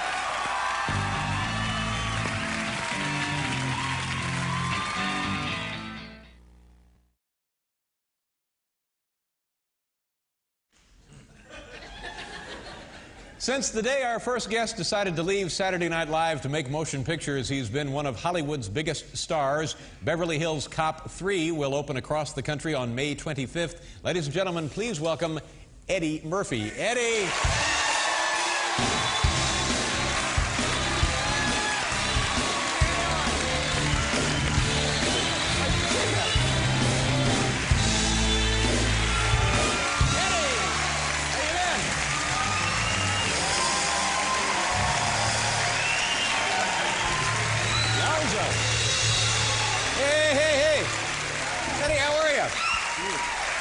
I haven't seen you in a long, long time. Really? Yeah, you look good. You always look like a kid to me. You started when you were, what, about 14? You were on TV doing stuff? I was 19 when I started Saturday Night. How old are you now? I'm 33. No, you're that old? I'm 33. Well, you look great. You look like you're 23. Oh, thank you. How old are you? I am 47. Let's see, you look 29. You know, I watched the show and Joe Pesci was complaining about how cold it really is. You like it really brisk. You know, that's right. It is chilly in here, but we've warmed it up even since Joe was here. Wow. When he was here, it was like 19, 20 degrees. And a chill factor of about 1,000. Look. Oh, you can't see it, but you can see it in here. That's amazing. We're waiting for the dog team to bring us medicine, and then we can go home. But do you like the theater? You've not been on the new show. I love being in the Ed Sullivan Theater. I've never been here, and this is, I thought it was a little bigger, though. I did, because, you know, you watched Ed Sullivan when you're a kid, you know. I thought it was, you know, because where were the Beatles when they were in here? The Beatles were in that chair right there, right next to you. That's where the Beatles were. Much bigger when I was a kid. Did that show mean anything to you as far as, oh, maybe I want to get in the show business? Did you watch the comedians? Did you watch the music acts? Did you? No, Ed Sullivan I was born in '61, so when I watched Ed Sullivan, I wanted to see Topo Gigio. No, you didn't. No, the Beatles was playing out like, get to the mouse! No. Nobody was waiting for Topo Gigio. I remember Good Night, Eddie. I remember all of that stuff. Absolutely, I remember. Yeah. Do you remember the first comedian on that show that kind of meant anything to you? I think Shecky Green, I think it was. Shecky. I remember catching Shecky and going, that's what I'm going to do.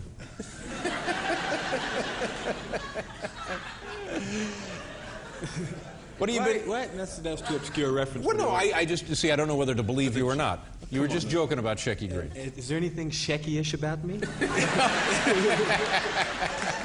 that Shecky's uncool, because my Shecky might be sitting there going, hey, why'd you busting me open? That's right, exactly. I love Shecky. I was just trying to make Shecky's a funny name. I want to say Shecky Green, because that's a funny name. Yeah. The last time... It is a funny name.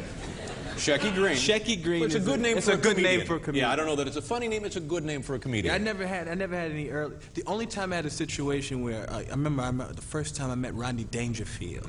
That was in Florida at the time. It was the first comedian that I met that was famous, and I was about 17. And he came and he bumped me at this club. I was getting ready to go in and said, Dangerfield's here, and I was like, oh no. So he went up. Yeah, I get no respect. Killed it. Blew the whole place out.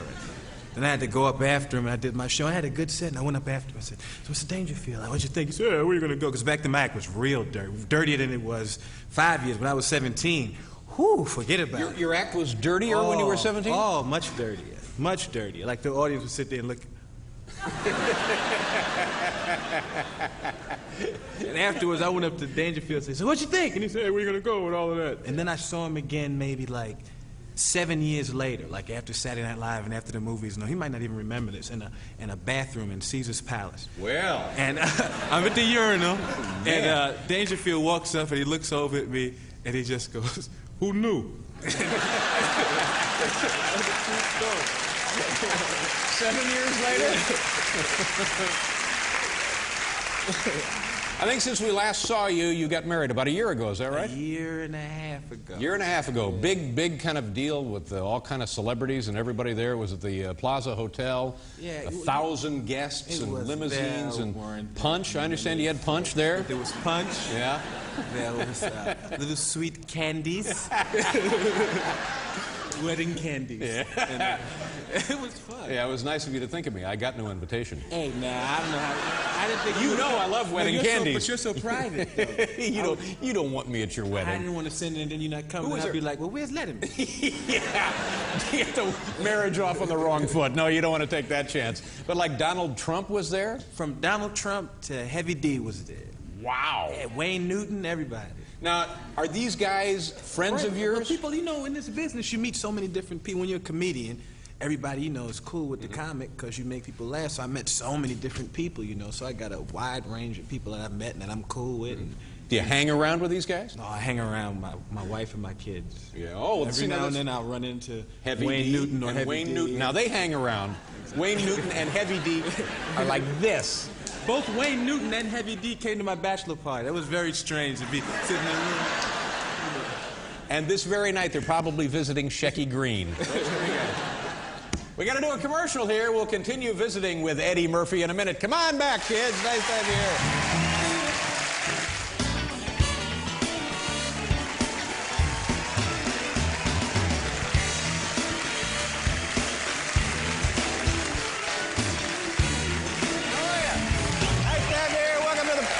Eddie Murphy is here, Tony Bennett and Wayne Cotter. Eddie, that's a beautiful watch. That's a lovely watch.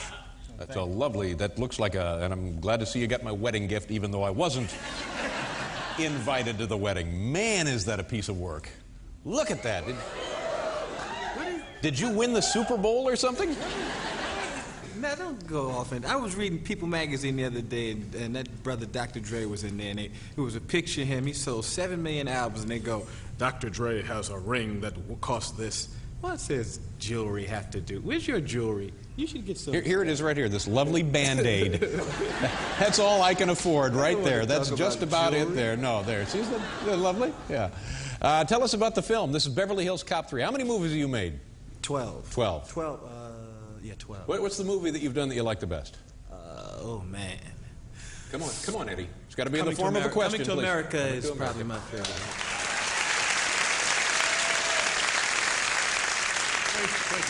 Do you go to see the movies? Do you go to see them in theaters, or once you've seen them in screenings and in premieres and stuff?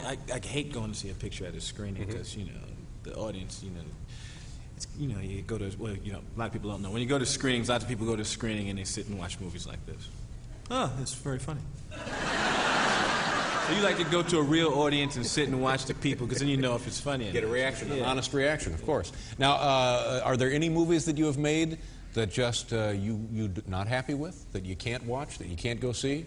Oh, because of me personally. No, for any reason. For any reason. For me personally, when I watch another 48 Hours, my weight had gotten so out of control that... really? You were like heavy? Oh, yeah, I was like 185 pounds. For me, that's heavy, and I had a gut, and I look like... Let's go get him, Nick!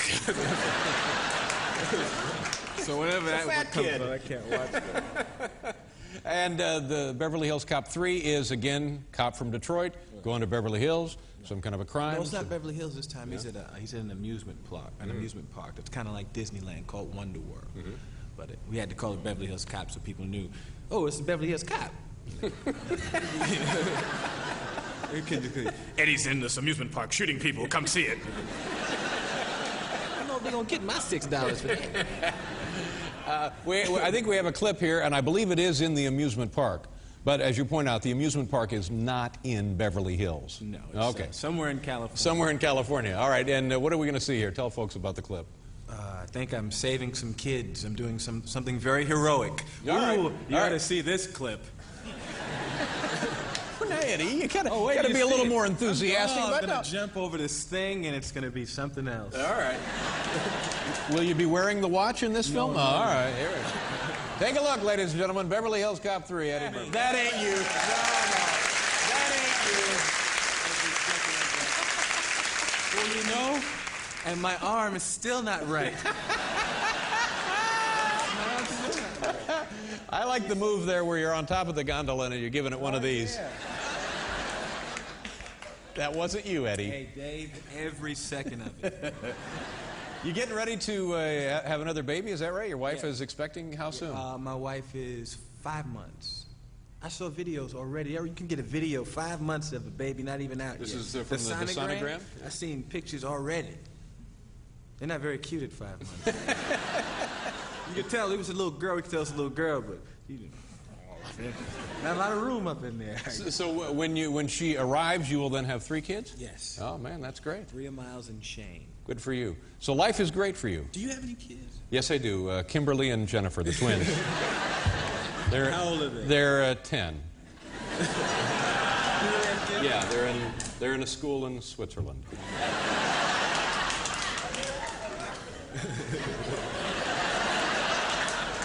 They'll be coming home any day now. You must come up to the house and we'll all get together. I hope the movie's it's going to be the blockbuster of the summer, isn't it? Well, I hope people like it. Yeah, I'm sure. If you like Beverly Hills Cop 1, you'll like it. Well, see, no, that's not the important thing. As I've pointed this out with many other people, although not many, because I don't think it applies to many other people, but I do feel that it applies in your case. I'm glad you're clearing all this up before you say it. It will do well, not because people like Beverly Hills Cop 1 or 2, because people like you. Oh, you think so?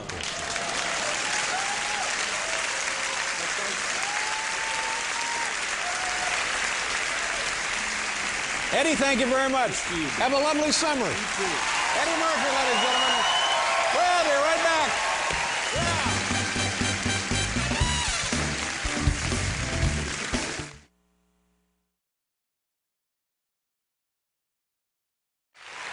Ladies and gentlemen, if you're looking for a big-time movie star, look no farther than our first guest tonight. He has a brand-new motion picture which opens on Friday. Do me a favor, do yourselves a favor. Please welcome Eddie Murphy. Eddie, come on out.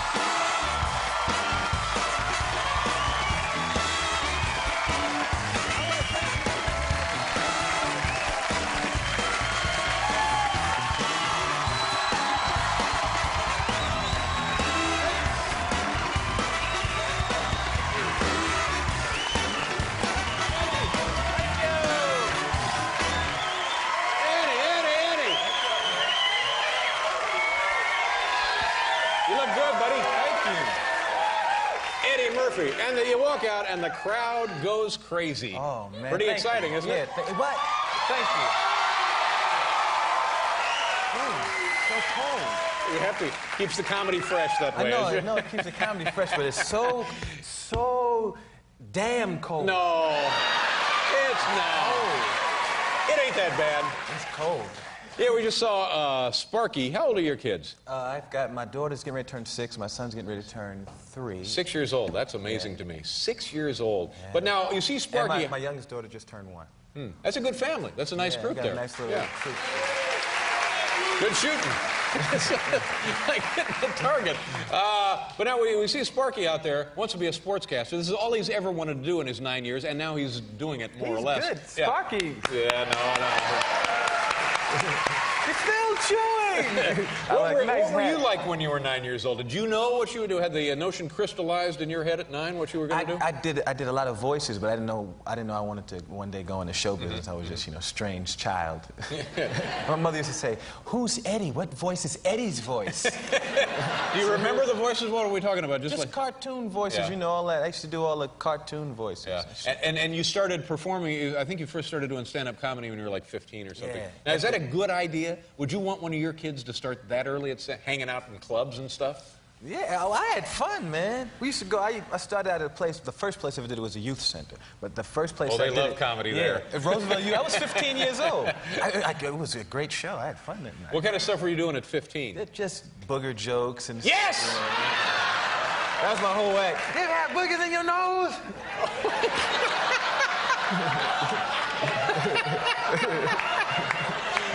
Something the audience can relate to. I found you know how you write the little jokes that you're going to do for your set, and you write down the jokes you have to do in your show. I found something from when I was like 16 years old, like in the closet, and it was like the Ali Cosell sketch, and then the thing was like, it said a booger joke, and in parentheses it said, a must. What have you been doing with yourself? The movie, I guess, was finished up a couple of months ago. Well, I did that picture, and then I did another movie, Nutty Professor, as well. Oh, man, the Nutty Professor. Now, what is the deal on the Nutty Professor? I've heard about this project. The original one was like in the early 60s, Jerry Lewis. One of my favorite Jerry Lewis movies. And we hear that it's going to be made. It's not going to be made. Finally, it is being made. And it's a remake of that picture. Only I'm like obese in the movie. I weigh like 400 pounds. Now, you didn't really gain like 300 no, pounds. I actually do like 5 hours of makeup every day with the guy Rick Baker. Did you ever see a movie called Coming to America? Yes. I did. Rick Baker. Rick Baker did the makeup. He's the one that turned me into the old Jewish guy in the movie. He did all that makeup, and I'm playing 8 people in Nutty Professor. Nutty Professor. Yeah. I played 4 people in Vampire in Brooklyn. The last 2 movies I did, I'm 12 people. Eddie, you ought to talk to somebody about getting a bigger budget. You can pay other actors. No, it's like, that's fun to do those other characters,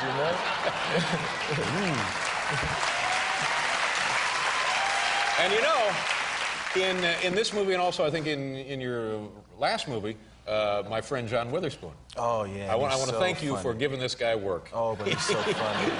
He's a terrific guy. He's just the second movie people I've love been this with guy. him. Boomerang I did with him, and in this picture he's hysterical. Yeah, he's a very nice man as well. All right, let's see here. It's commercial time. We'll continue visiting with our friend Eddie Murphy right after you. Take a look at this, kid.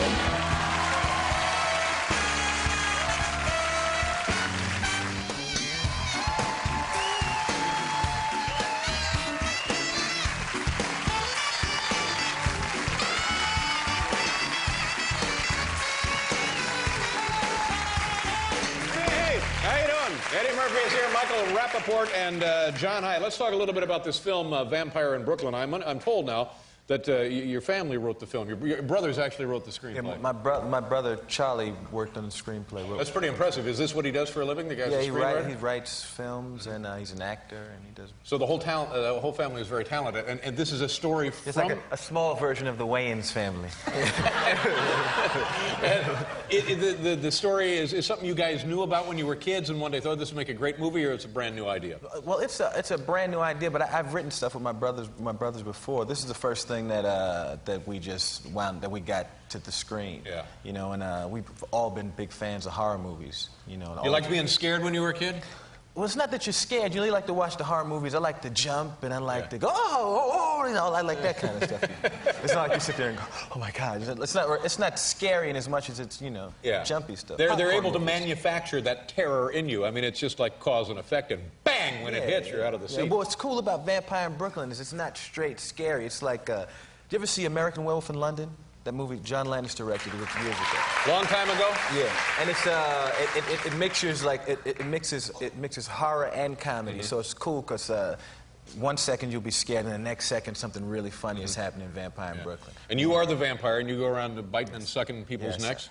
Yes. Just Angela Bassett's the only person who I bite in the movie. I suck her neck. We have a clip. I don't just be, you know, sucking everybody's neck. We have a clip of Vampire in Brooklyn, and do you have any idea what we're going to look at here? I think this is when I'm getting Kadeem Hardison. I'm going to turn him into my ghoul. And I just busted into this warehouse and came through this window, and he's running from me. You just see me kill and rip this guy apart in an alley. Cool. Rip this guy apart. All right, here we go. Eddie Murphy. You said that last night. I know. You know, it's because of the guy. No, I know. That used to happen to me all the people used to come up on the street and say Eddie Murray to me. I'm sorry. It happens all the time. No problem. Okay. Eddie Murray is cool. Yeah, exactly. Okay, here we have Eddie Murphy and Kadeem Hardison. How can I get that name right and not get Eddie Murphy right? This actually would be really interesting if Eddie Murray really was in this scene as a vampire. Well, yeah, maybe. That would have been the strangest movie ever. A vampire with a bat. Yeah, with a bat. Sure, it's a natural. You get the bat, you get that thing filled. Here we go. Vampire in Brooklyn. Roll it. Pretty cool. Pretty cool. Look at you. Look at how good you look. Man alive. Oh, thanks. And the hair. What is the hair? You got like Al Sharpton hair going there or something. You know what he looks like? That's more like, you know Ashford and Simpson? Yeah, that's right. That's what it looks like. Yeah. I seen Nick Ashford at the Garden about 2-3 years ago. He had the hair and all that, and he has the blue contacts. I was like, he has a scary look. If you saw Nick Ashford and he wasn't with Valerie Simpson, you would be frightened. Yeah. not that he's ugly or anything. He's really tall with the blue eye, and that hair like that. You'd be like, hey, what's this dude with this blue eye? Frightened and confused. What do you think about? What do you want to? Man, I just got this coming in so good. It'll be back this weekend. Think about it. You want to take it off? You know, this took a long time to grow. No, it didn't, did it? All right, think it over. Think it over. We'll do a commercial. We'll be right back to see if Eddie shaves, all right?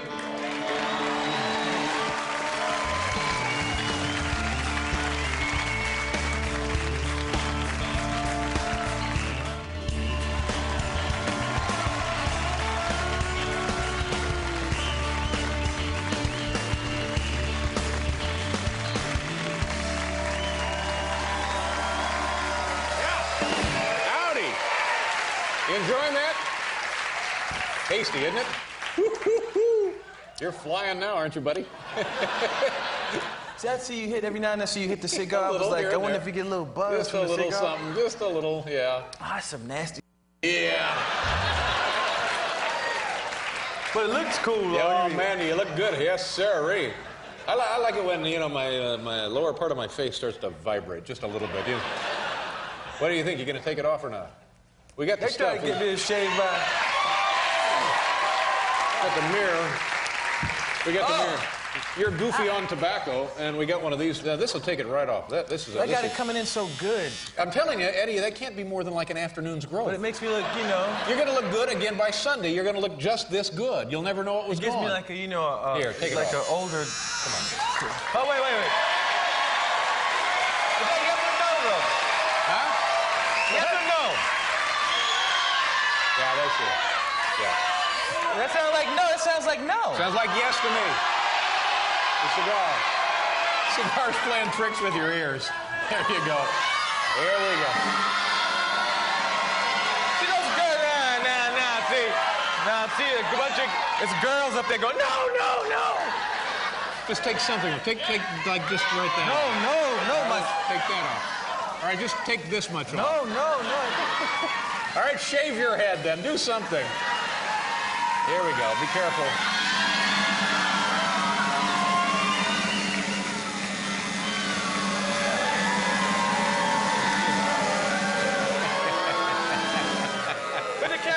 Yeah.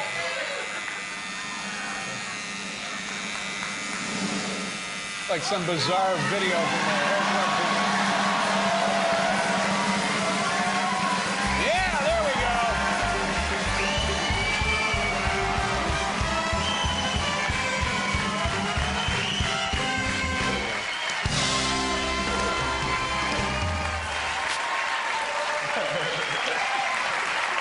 I'll come out to the place later and give you some calico. Oh, that looks great. Eddie, that looks great. Chin hair all over the place. Oh, you loved it. Everyone loved it. Listen, the film Vampire in Brooklyn opens Friday. Friday. Go see the movie. I hope it's a huge success for you. Thank you very much, Eddie. Good luck to you. Nice to see you again. Eddie Murphy.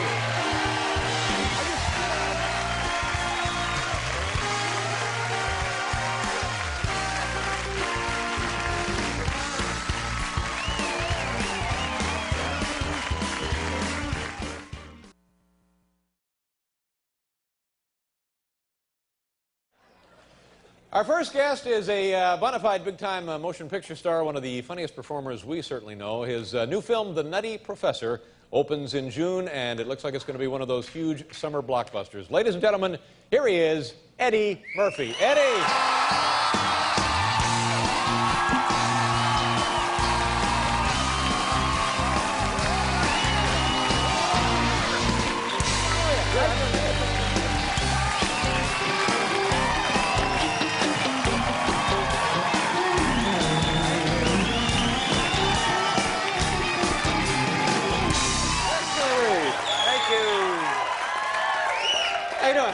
Good, how are you? Good, nice to see you again. It's nice to be here. You know, the last time we were here, which was about 3 weeks ago, getting ready to come and do the show, you were across the street tying up traffic and everything else, doing a film. Yeah, I want to apologize, because we're shooting a movie in town. If anybody's been caught in a traffic jam or something, I'm sorry. Because I know somebody might have been driving going, that's that damn Eddie Murphy doing this. I'm sorry, doing the what? This stuff to Oh, yeah, exactly. Well, just stay away from Filbert Street. Now, so anyway, how many films have you actually shot here in San Francisco? I think this is the third one. This is your third film? 48 hours, another 48 hours, and this one. Yeah. Thank you. You like this town? Yeah. Could you live in this town? Would it be nice to live in this town? Hey, it's flies all over. You see that? Y'all saw that. It was really a fly. It's not like... Came out from under my hairpiece. It's beautiful here. We're staying over in Marin County. Yeah. And it's beautiful. We're up on there. It's beautiful. What's the address over there, Eddie? My wife wants to move out. She's always going, I love it. I love it so much here. So much more than where we live. You know, I've been here many, many times when I used to live in Los Angeles. I'd come up for the weekend and stuff and hang around. And when you're a tourist here and you see everything, it's a great experience. But it's altogether a different experience when you're just here kind of working and you sort of let the ambiance and the beauty of this city sort of wash over you. It's an amazing sensation to see this day after day. Oh, yes, very amazing.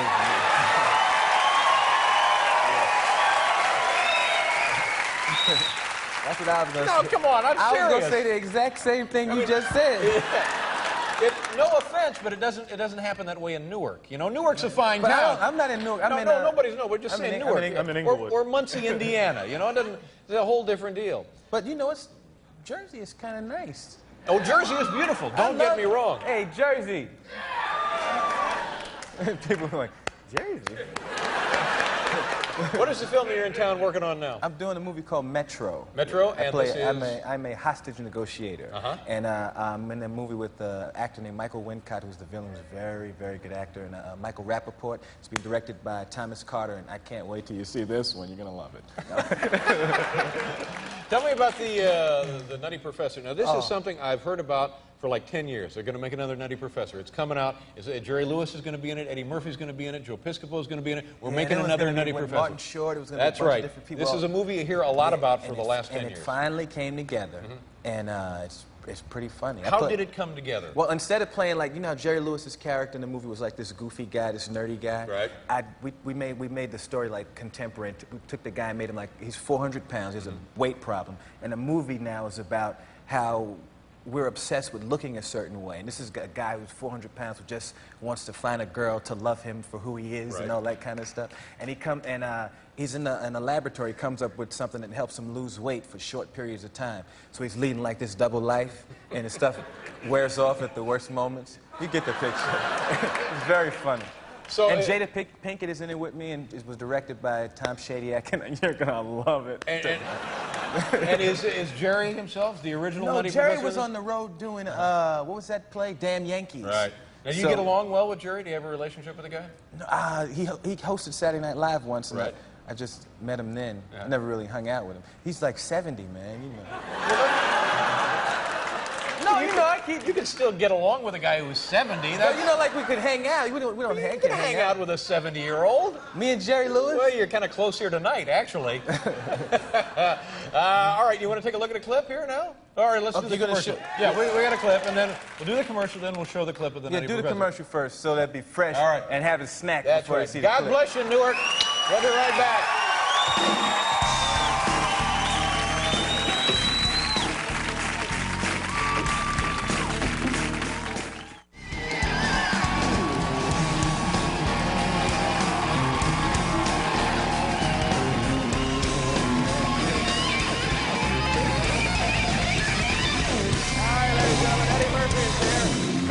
From the Exploratorium, and Green Day, the drummer is nuts, by the way. Sitting in with Paul and the band all night. How about a nice hand for the Unabomber over there on guitar? Attaboy!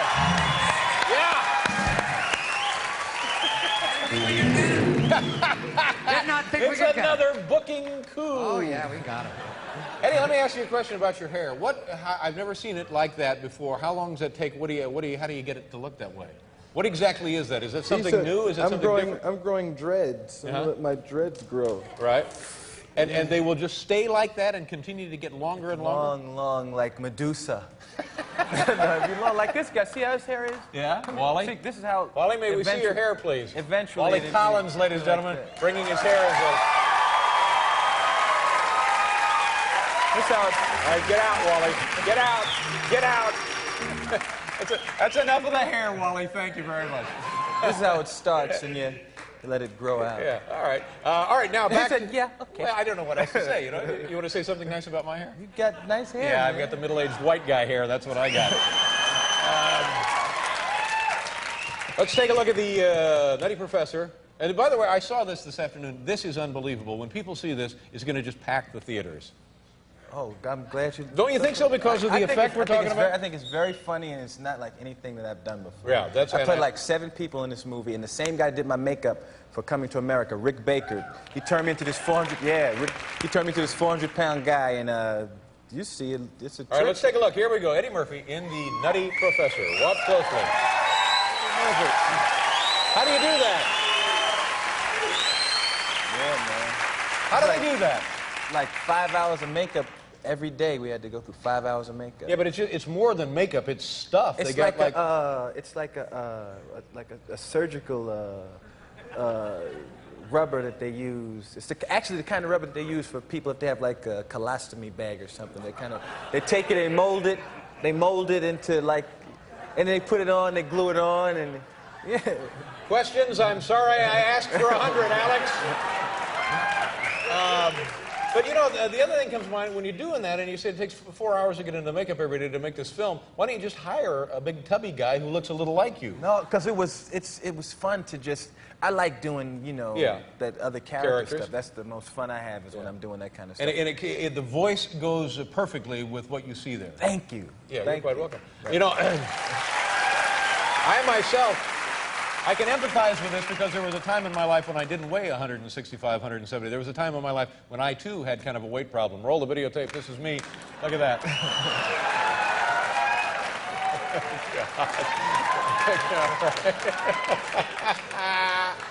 Oh, my God. What else is going on? Everything good for you?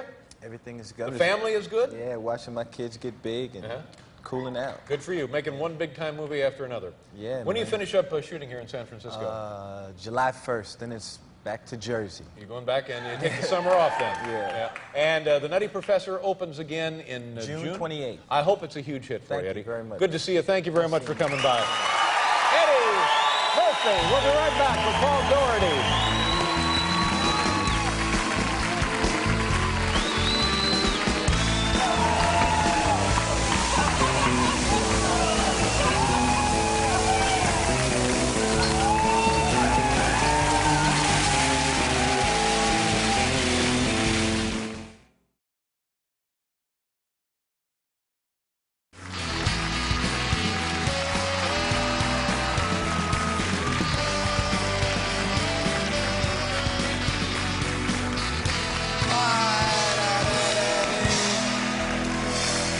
Select an alternate route to New Jersey. There's snowballs on the bridge. Earlier this week, our first guest received the National Film Critics Best Actor Award for his performance in the big blockbuster, The Nutty Professor. He has a new film.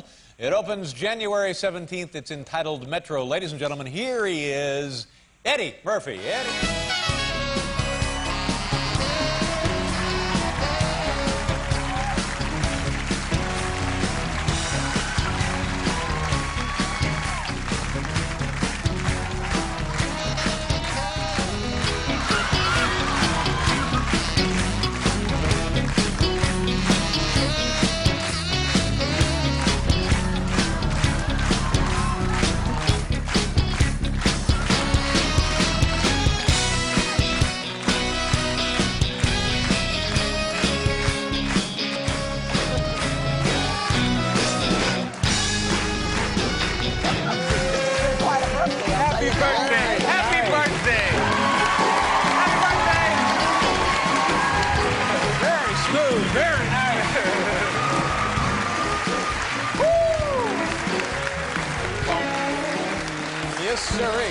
Nice going.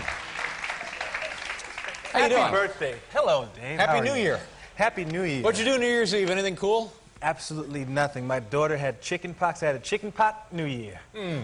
That's no good. Have you yourself had the chicken pox? Yes, I did years ago. I still have a little, you know how you have a little scar? Yeah. I had one of those. So you stayed at home and took care of the kid? Chicken pot New Year. Yeah. Well, it's that's not the way it used to be, though, is it? Oh, no. We used to have You used to go out and do stuff on New Year's, didn't you? Yeah. Good for you. Congratulations on the... Well, no, it's a nice thing. You know, I'm trying to be nice about this. I'm having sure. fun, you know. Congratulations. Chicken pot New Year isn't bad. No. Get to stay home with the family. Yeah, you know. Take care of the kids. Put on the calamine lotion. Yeah. Tell us about the award for Nutty Professor, the American Film Critics Award. Or I am flattered beyond words. Good for you. Nice going. Like one. It's the first time they ever liked one of my movies. Yeah. This film was like a huge hit, wasn't it? Yeah, big hit. Yeah. And it, not only a big hit in North America, but all over the world, right? Yeah, it did well. Like Japan, it was a big hit? It did well everywhere. Everybody liked it. Yeah. It was funny. Did you go to Japan for the film? I went to Japan. Now, what was that experience like? You're over there, you get the film, and you're like Mr. Big Shot in Japan there. No, not really, no. It's kind of quiet in Japan. Yeah? Yeah, it's quiet. The movie did well, but... What about when you go to France? Because they're very, very fond of Jerry Lewis, and he was in the original version of The Nutty Professor. And now you're there with a new Nutty Professor. What was that? Was that anything? Yeah, people would come out and they would say, "It is not Jerry." It is not Jerry. And they would leave. Yeah, but they liked the film just as well, didn't they? The movie, I'm really happy with how the movie was received the world over. I think it's because it's visual, you know, all these different makeups and the characters, and it was... You know, the makeup in that thing is just phenomenal. It's like it goes beyond makeup. There's something else going on. It's not just makeup. What's the deal? How do they do that? Rick Baker sits me in a chair for 5 hours, and But that's all you. I transform into these people, man. Yeah. Well, you know, I kind of zone out by myself for a couple hours, and I turn into grandma. But if you had that makeup on and you came out here, you would look just the way you look in the films, or would it look a little different? Yeah, absolutely. You can get all the way close up. Yeah, that's an amazing thing for them to be able to do. I met Tony Randall backstage. He's nice, isn't he? Oh, for so many years I've been wanting to meet Tony Randall. I love Tony Randall. Yeah, man. Nice guy. He's expecting a baby. Yeah, he's 71. His first baby. That's right. Tony!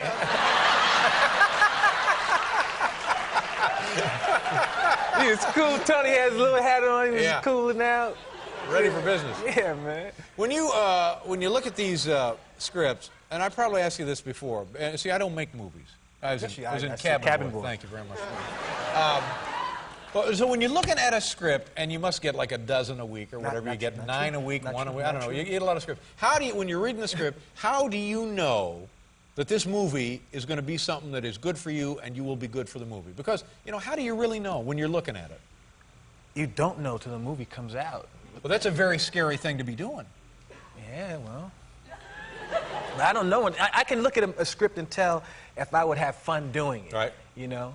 But lots of times the script you wind up shooting something entirely different from what the script was, you know, but the movie takes on its own life, you know. So you don't know until after the movie is Have finished. you ever been in a movie when, you know, like 2 months into it, all of a sudden it's not so much fun anymore and you get scared? You think, oh my God, what have I done here? Oh, yeah. But 3 weeks in, when you're like, oh, you know it. You can feel like leaving on a sinking boat. Oh, yeah. Many, many nights. Feel that here.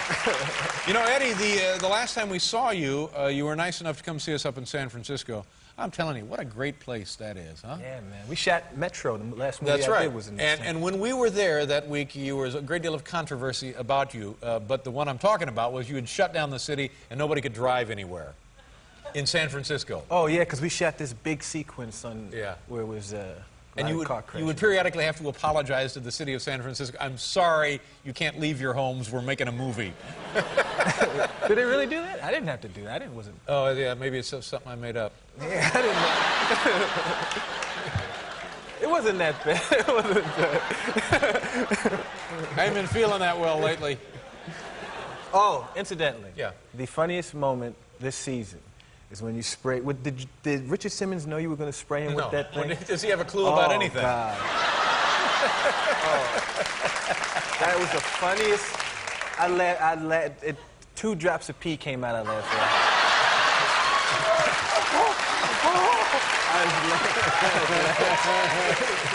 You know, do you know Richard Simmons? You spend any time with Richard Simmons? I talked to him on the telephone once, never hung out with him. He's, well, I've not hung out with him myself. No, yeah, I can see y'all close. He be coming and throwing his legs back at you and all that stuff. He's really, really good. He knows exactly what's going on, but a lot of people think I'm really beating up on the guy. But he knows. No. He's no, so I good totally at get it, and it's totally he's funny. Great. When you brought the Barbra Streisand doll out, yeah. and the takes that he does, where he's like looking shattered. And when he got in the horse buggy and rode off down the street. Yeah. Oh, 2 drops of pee coming. He has a 2-drop pee guarantee. All right, Eddie.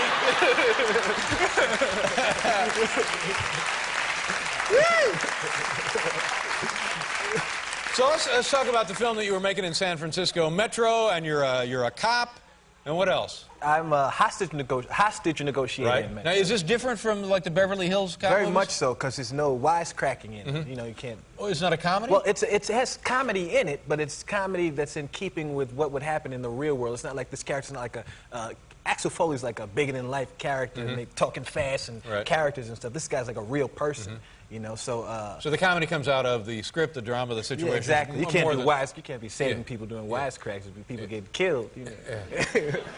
And the film opens the 17th. Now, when you have a huge hit like the Nutty Professor, does that make you worried that, will the next one be as big as the Nutty Professor? I don't make movies. I don't go into a movie thinking big. I go into a movie thinking.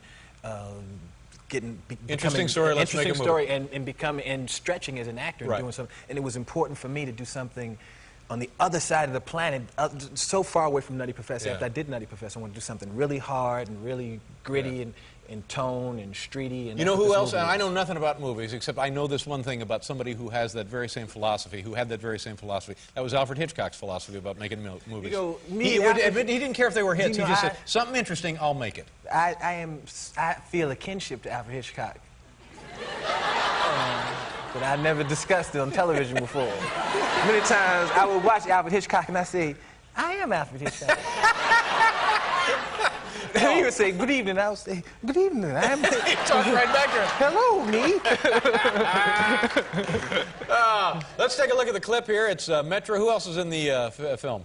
Oh, I'm surrounded around with wonderful actors in this picture. Got Michael Wincott, Michael Rappaport, and Art Evans, and I think the woman in this clip is a new girl from England named Carmen Ejogo. She plays my girlfriend in the movie. Do you need to tell people what the clip is, or we just go to it? Yeah, y'all are showing a little light clip. This is like, you know, me after something. This is after work, I'm talking to my girlfriend. I took my girlfriend out because I had a real rough day. All right, here we go. Soon to be released Metro, Eddie Murphy. Take a look. Naked in Tahiti. Eddie, thank you very much. Thank you so much. Good to see you. Happy New Year. My best to your family. Thank you. And thanks for that jacket. Oh, you like that? Yeah, that's a nice item. Why do you put the Late Show thing on the front? It just says worldwide. Maybe next year. Let me back. Dwight Yoakam.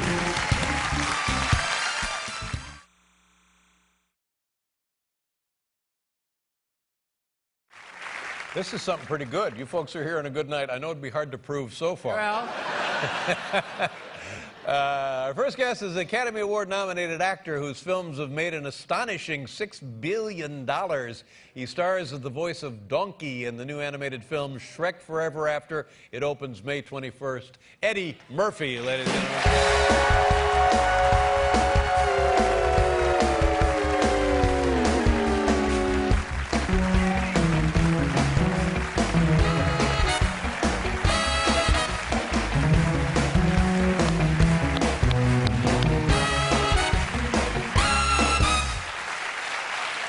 Eddie. Hey. How you doing? I'm good. You know, a couple of years ago, I saw that film, Dreamgirls. And this is the film for which you were nominated for an Academy Award. I thought you were tremendous. Thank you. I thought that was...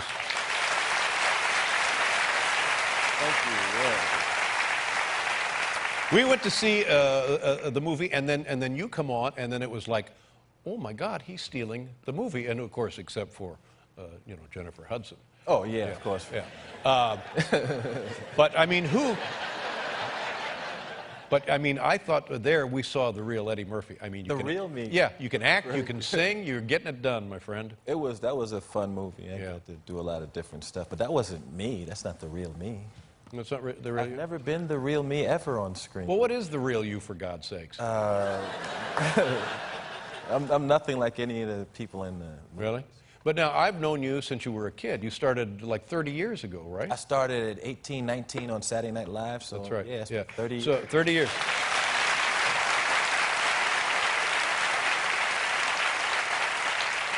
Now, was that the real you?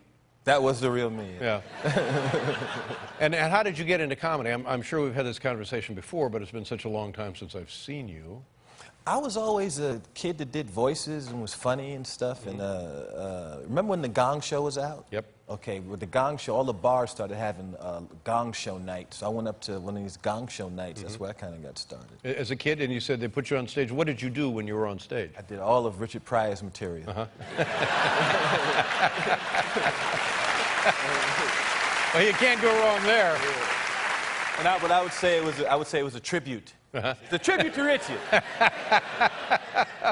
And how did that go over? It would go over great. Yeah, pretty good. I would do his voice and everything, and I was like a 15-year-old on stage, you know, doing a spot-on Richard impression. Right. It was kind of surreal. And how did you go from doing that sort of stuff to getting a network variety comedy show? I went to the audition on Saturday Night Live, and we got the new cast. They had like a cattle call, and I just went in there and auditioned. Who else was in that group? Everyone. Remember, there was a play where a guy was singing, "Give me the ball, give me the ball, give me the ball." Yeah, remember back in the 70s? That guy was there at the thing. Everybody, everybody was there. That guy. Well, how's he doing now? Have you heard from him? But now you have, how old are your kids? Like, are your kids going into show business? I have 8 kids, and my kids range. Yes, I have 8 kids. Eddie. I do. 8 kids? I do. Well, now I know why you haven't been here in 13 years. Right. And they go from age 3 to 21, 20. Oh, Eddie. I'm the... Are you all right? Yeah. He's a very, very fertile man. I guess. Very, very dense sperm. Okay. That's too much. Now,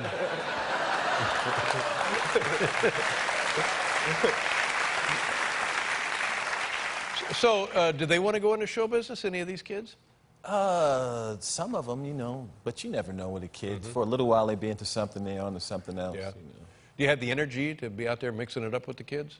Oh, yeah. I don't do too much stuff. My son's, like, the last time I tried to play ball with one of my sons, he almost killed me. Really? My son, Miles, yeah. You ever get so tired that you taste liver in your mouth? You taste liver. I'd never had that. You could actually taste liver in your mouth. Oh, no, I've never not experienced that. And that was just playing basketball. Just playing basketball. Whoa, man. And they know, of course, the younger kids, they have not always known that you're an actor and a comedian. Oh, yeah, but they haven't seen everything, but, you know, they've known that I've been in this business. How many films have you made now? Almost 40 pictures, maybe. Oh, my God. And do you...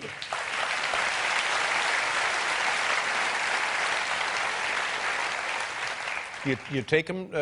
You can take, like you said, they haven't seen all of them. But I haven't seen all of them. You ever taken them to like a screening, a movie that's going to open up, and just to let well, them? If I have a movie that I know is, you know, like for the kids, and I'll take my sons or my kids to see, you know, the reaction, and they're very brutally honest. I had a movie once at a movie called Pluto Nash, and I took my son because it was spaceships and stuff. I was like, yeah, you're gonna see robots, and he was sitting there watching Miles. He was probably like, you know, 10. 9, he's sitting there watching. At the end of the movie, after all the explosions and it settles down, you hear his little voice go, "Corny," and I was like, "Oh my God!" Oh, Miles. Yeah. Oh, goodness. And the director was sitting back there, said, "Miles, no, no, no." And my lawyer leans over and goes, "You know, he's right. It is kind of." Oh boy. Well, that keeps you on your toes and keeps you active, certainly, doesn't it? Well, I know I could get an honest, you know, critique from my kids. They won't. They're actually really indifferent to my movies. They don't really watch a lot of my stuff, but the stuff that they do watch, they'll be really honest about it. Now, what I've noticed with, I only have the one child. So, yeah, it's,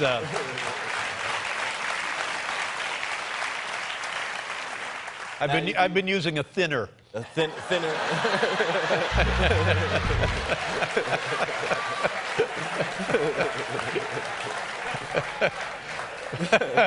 But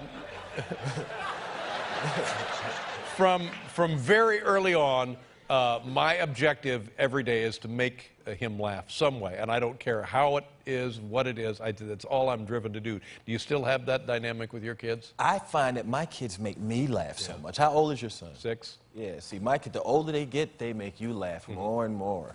My kids make me laugh so much. Yep. Yeah. Good deal, isn't it?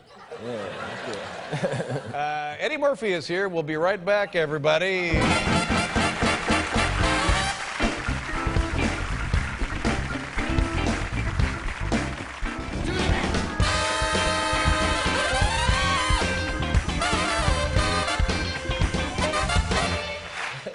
Eddie Murphy, ladies and gentlemen. Do you like, you've been at it for a long time and you met a lot of people. You met everybody, but do you like hanging around with show business people? Do you like famous every people? Now and you get to meet somebody really. Like the last week, Sly Stone from Sly and the Family Stone was at my house twice last week. Really? Sly Stone and George Clinton in my house. It's surreal. Well, now, had you known them from somewhere before? No, I'd never met them. I know a singer named Val Young who sings with Sly, and she introduced me to Sly. And I love getting to meet people like, you know, like that. Is he still making music? Yeah, he's still making music and stuff. Yeah. Back on Saturday Night Live, I used to get to meet really cool people that you would never. I got to meet people like, I got to hang out with like the Johnny Cash, you know. Wow. At the Johnny, "Hey, Eddie, you gonna come to the after party tonight, Eddie?" "June and I sure do love you." Actually heard that. Yeah. It's good. Johnny Cash and it's just a lot of cool old people in the old days. I met Jerry Lewis and I met Yul Brynner. Really? Had he been on? He wasn't on the show. No, I met him at Studio 54 when I was like 19. Yul Brynner's in Studio 54. Yeah, and he was having a party afterwards. "Eddie, would you like to come to my house to party?" It's surreal. And it's surreal 3 times. Did you go to the party? No, I didn't. Well, he was like 6. I was like 19. I was like, I ain't going to that old man's party. That's yeah.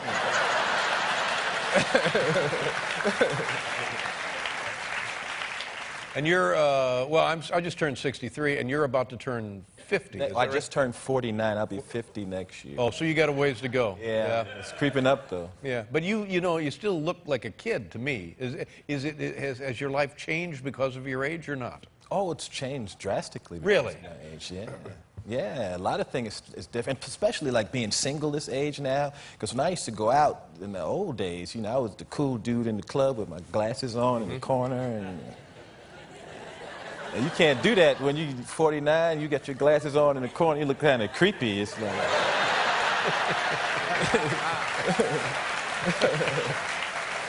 A lot's changed. Yeah. Yeah, but that's kind of what I'm going for, you know. You're going for creepy? Yeah, I'm going for creepy. Yeah, that's what I'm looking at. But the kids have, I mean, you don't really go to discos and sit around. I haven't been to the discotheque in quite a while. But occasionally, you know, a group of people will go out to the club. You go out to the club together and you have fun. The last time I went to the discotheque, a girl called me Mr. Murphy. She was trying to get past. She was like, "Excuse me, Mr. Murphy." And I was like, you know, it's time to go home. I mean, it's nice that you have attained that position of respect. On the other hand, it is time to go home. It's time to go home. It's time to go home. This Shrek movie, now this thing is a license to print money, isn't it? It's made huge. Yeah, Shrek has been successful the world over, and everybody loved it. And you are the voice of Donkey. Donkey in the movie. What can you tell us about your character? He's a jackass. Oh, I see. All right. We're going to take a look at a clip here. The film opens May 21st. This will be the first of the big summer blockbusters, I would guess. Yeah. Do we need any explanation for the clip, Eddie? I think the donkey's going to see some waffles in the woods that are suspicious, and Shrek is trying to make him not eat the waffles, but the donkey can't resist. Okay, suspicious waffles. It's a suspicious waffles. All right. Scene. Pretty cool. Yeah. Pretty cool. Shrek Forever After opens May 21st. Eddie Murphy, ladies and gentlemen. Eddie, great pleasure to have you here. Thank you very much. Hope you come back again. We'll be right back with Kaylee Cuoco, everybody.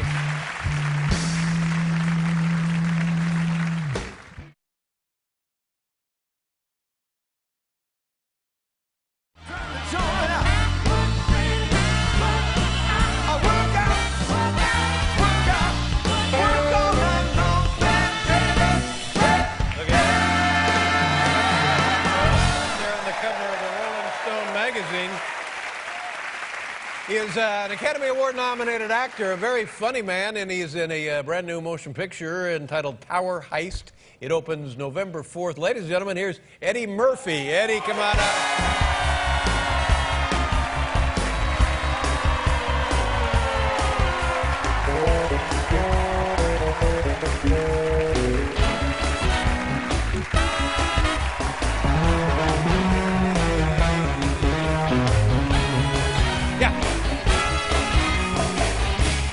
Yeah. Yeah. Party all the time. Party all the time. Hello, hello, hello, hello, hello, hello.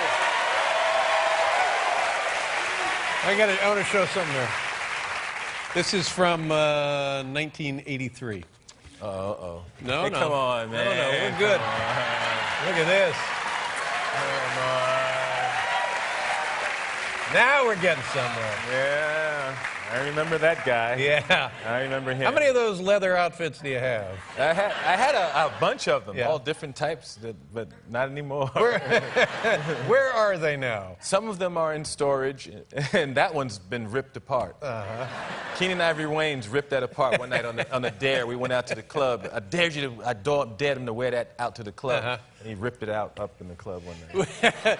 now, do you were doing a stand-up special for HBO. You haven't done stand-up in a long time now, have you? No, not since I was 27. Is that right? Yeah. Will you do it again? Yeah, maybe one day. It's we'll see.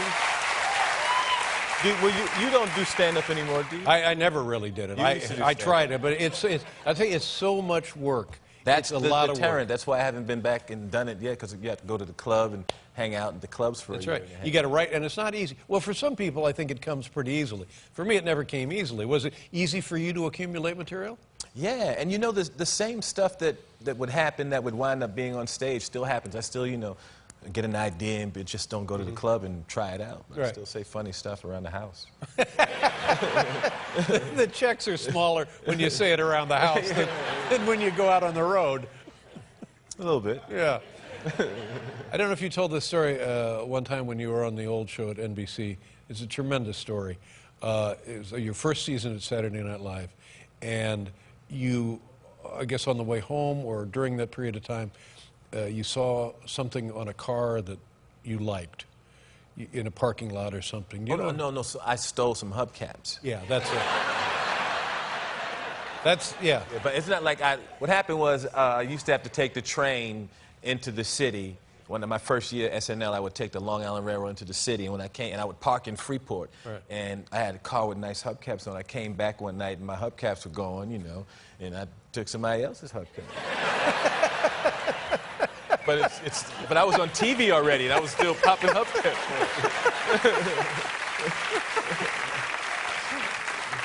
So I didn't realize that your hubcaps had been stolen. Yeah, somebody stole then, mine. of course. Well, now I had only been on television for a few months, so technically I still had, 1 foot in the world where you would steal a hubcap. Yeah. Now, tell us about your role in that world. What else did you do when you were of a mind to swipe hubcaps? What else did I steal? Yeah, before you're a TV star. What else would I? You know what else I would steal? Sunglasses. You know those glasses when you go to the store, that round thing you can spin. You have all those horrible cheap glasses. Yeah. I would steal those for years. I stole those for years. Really? For years. For years I would steal those. No one is watching that display. You could take as many as you want.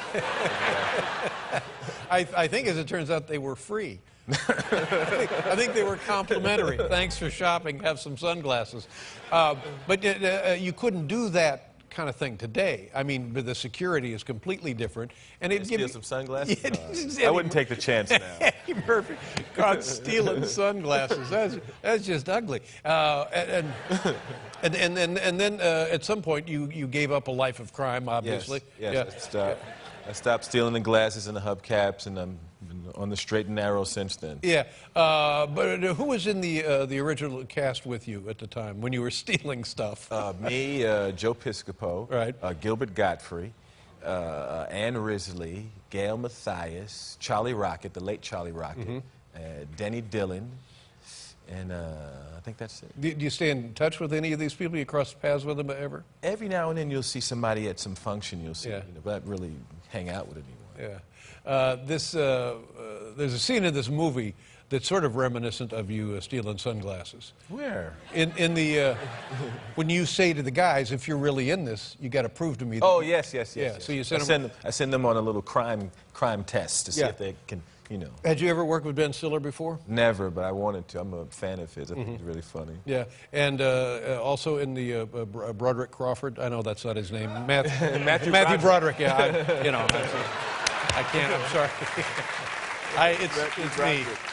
It's just me. I don't know. Everything's gone now. Broderick is in it. And Taya Leone and Alan Alda. Oh, Taya Leone is great in the film. Alan Alda. And Michael Pena and Casey Affleck. Now, this thing was shot at the Trump International Hotel thing over there. Is that where it is, more or less?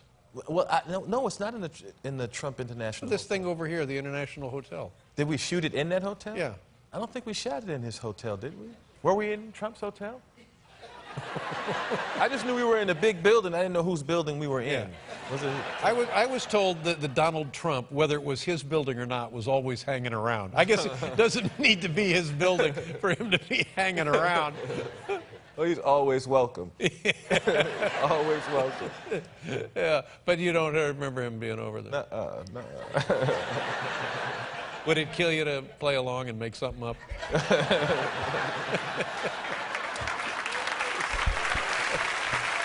Yeah, he was always over there. Whenever the catering truck would arrive. We'll be right back with Eddie Murphy, everybody.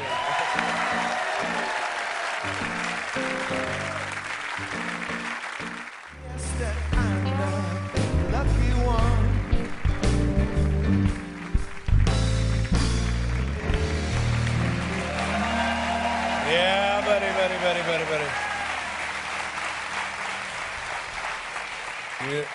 You're hosting the Academy Awards next year. I am hosting the Academy Awards. Awards. Why? Yeah, why? Why? Yeah. How did that come around? I haven't done it. I want to do some things I haven't done. You know, I want to try something I haven't. It ain't all it's cracked up to be. It isn't. Well, we'll see. I'm not dreading it. I'm kind of looking forward to it. Oh well, that's the approach. You got to look forward to it. Yeah. Do you have anything planned? Anything? No singing and dancing. Oh no, you could sing and dance. No, but I'm not gonna do any singing and dancing. That was the one thing when we first talked about it, the first thing that came out of my mouth is, I'm not doing those crazy dance number. We're at the Oscars tonight. That's exactly what you're going to be doing. No, I'm not. here at the Academy Awards.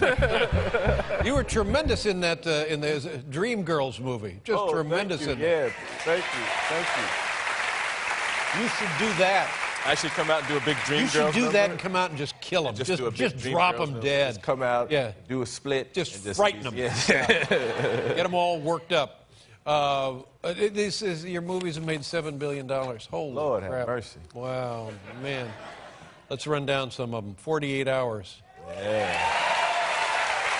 1982. How old were you in 1982? 21. 21 years old, and you're in this movie with Nick Nolte, and it's an enormous film. Yeah. An enormous film. 1983, Trading Places.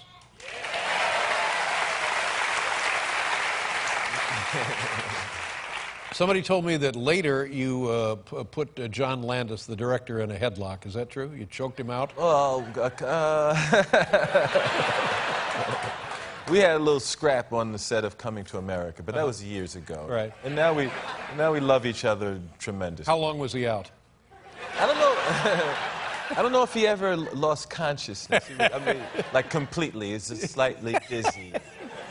He was dizzy. Yeah, I just wanted to make him dizzy, but not all the way out. You know? Okay. Harlem Nights. Oh, man. Harlem Nights, Richard Pryor, Red Fox. Yeah. Whoa, man. Did you and Richard get to be friends, close friends, or guys who just knew each other? Not really, because he's like my idol, so it was kind of like I was always like this about Richard. Yeah. You know? And he was older than I was, so it was always, that was the relationship. He would be there, and I'd be like the... When you were a kid, he was the guy, though? Absolutely, it's stand-up comedy, but there's so many people that I liked growing up. And as stand-up comedy, he's the one that, remember that album, That Nigga's Crazy, came out. That's when I first heard stand-up and was like, wow, I want to do what this guy is doing when I first heard that album. What about Red Fox? What was your relationship like with him? Oh, I just thought he was really funny, and I was a fan of the Sanford and Son show. Yeah. He was like an old uncle. He'd be sitting in the room telling you old stories. He was really sit around the room funny, Red Fox. Yeah, he was. I didn't know him well, but in addition to what he did on stage, he was just a funny human being. Just funny, just naturally funny, one of those guys. 1990, another 48 Hours, Nick Nolte Jr. No, that Nick Nolte Jr. Oh, buddy, 1992, Boomerang, Halle Berry, come on, and Chris Rock. Beverly Hills Cop 3. That's a... No. Wasn't a very good Beverly Hills Cop. I think that's the one where John Landis got dizzy. No. He had some dizzy spells. We reconciled on that movie. That was after that movie, after the Coming to America movie. Then we reconciled on the set of Beverly Hills Cop. The Nutty Professor. Yeah. Oh, you know what I've come to love, and I hope I express this properly. My son started watching the Shrek movies, and thank you very much. And I'll be honest with you, I thought, oh, geez, Shrek, but I started watching it, and Donkey is tremendous. Oh, you hadn't watched it? Just tremendous. No. That's funny. He loves it. I love it. We've seen all, 9 of them. How many have there been? Donkey is our favorite. Oh, thank you. Mine, too. You be doing any more of those kind of movies? No, I haven't. Well, actually, I don't know if I'll be doing other animation, but I'm not doing any more Shrek movies. They've stopped the Shrek franchise. It's been stopped. Oh, come on, man. You have so many Shreks to look at now. Like, you have like 4 or 5 Shreks, and you've got enough Shrek to last you for a while. Yeah, in many countries, there are no Shreks at all. Here in this country, we're lucky we have an abundance. Exactly. Now, this movie, what a tremendous idea for a film, and what a great cast. Absolutely. And the movie's entertaining, and then you come in, and it really gets entertaining. So let's take a look at a clip here. It's called Tower Heist. What are we going to see? What are we going to see? I don't know. Oh, for God's sakes. Do I have to do everything? We're going to see a clip. We're going to see a clip from the movie where we're terribly funny in the clip.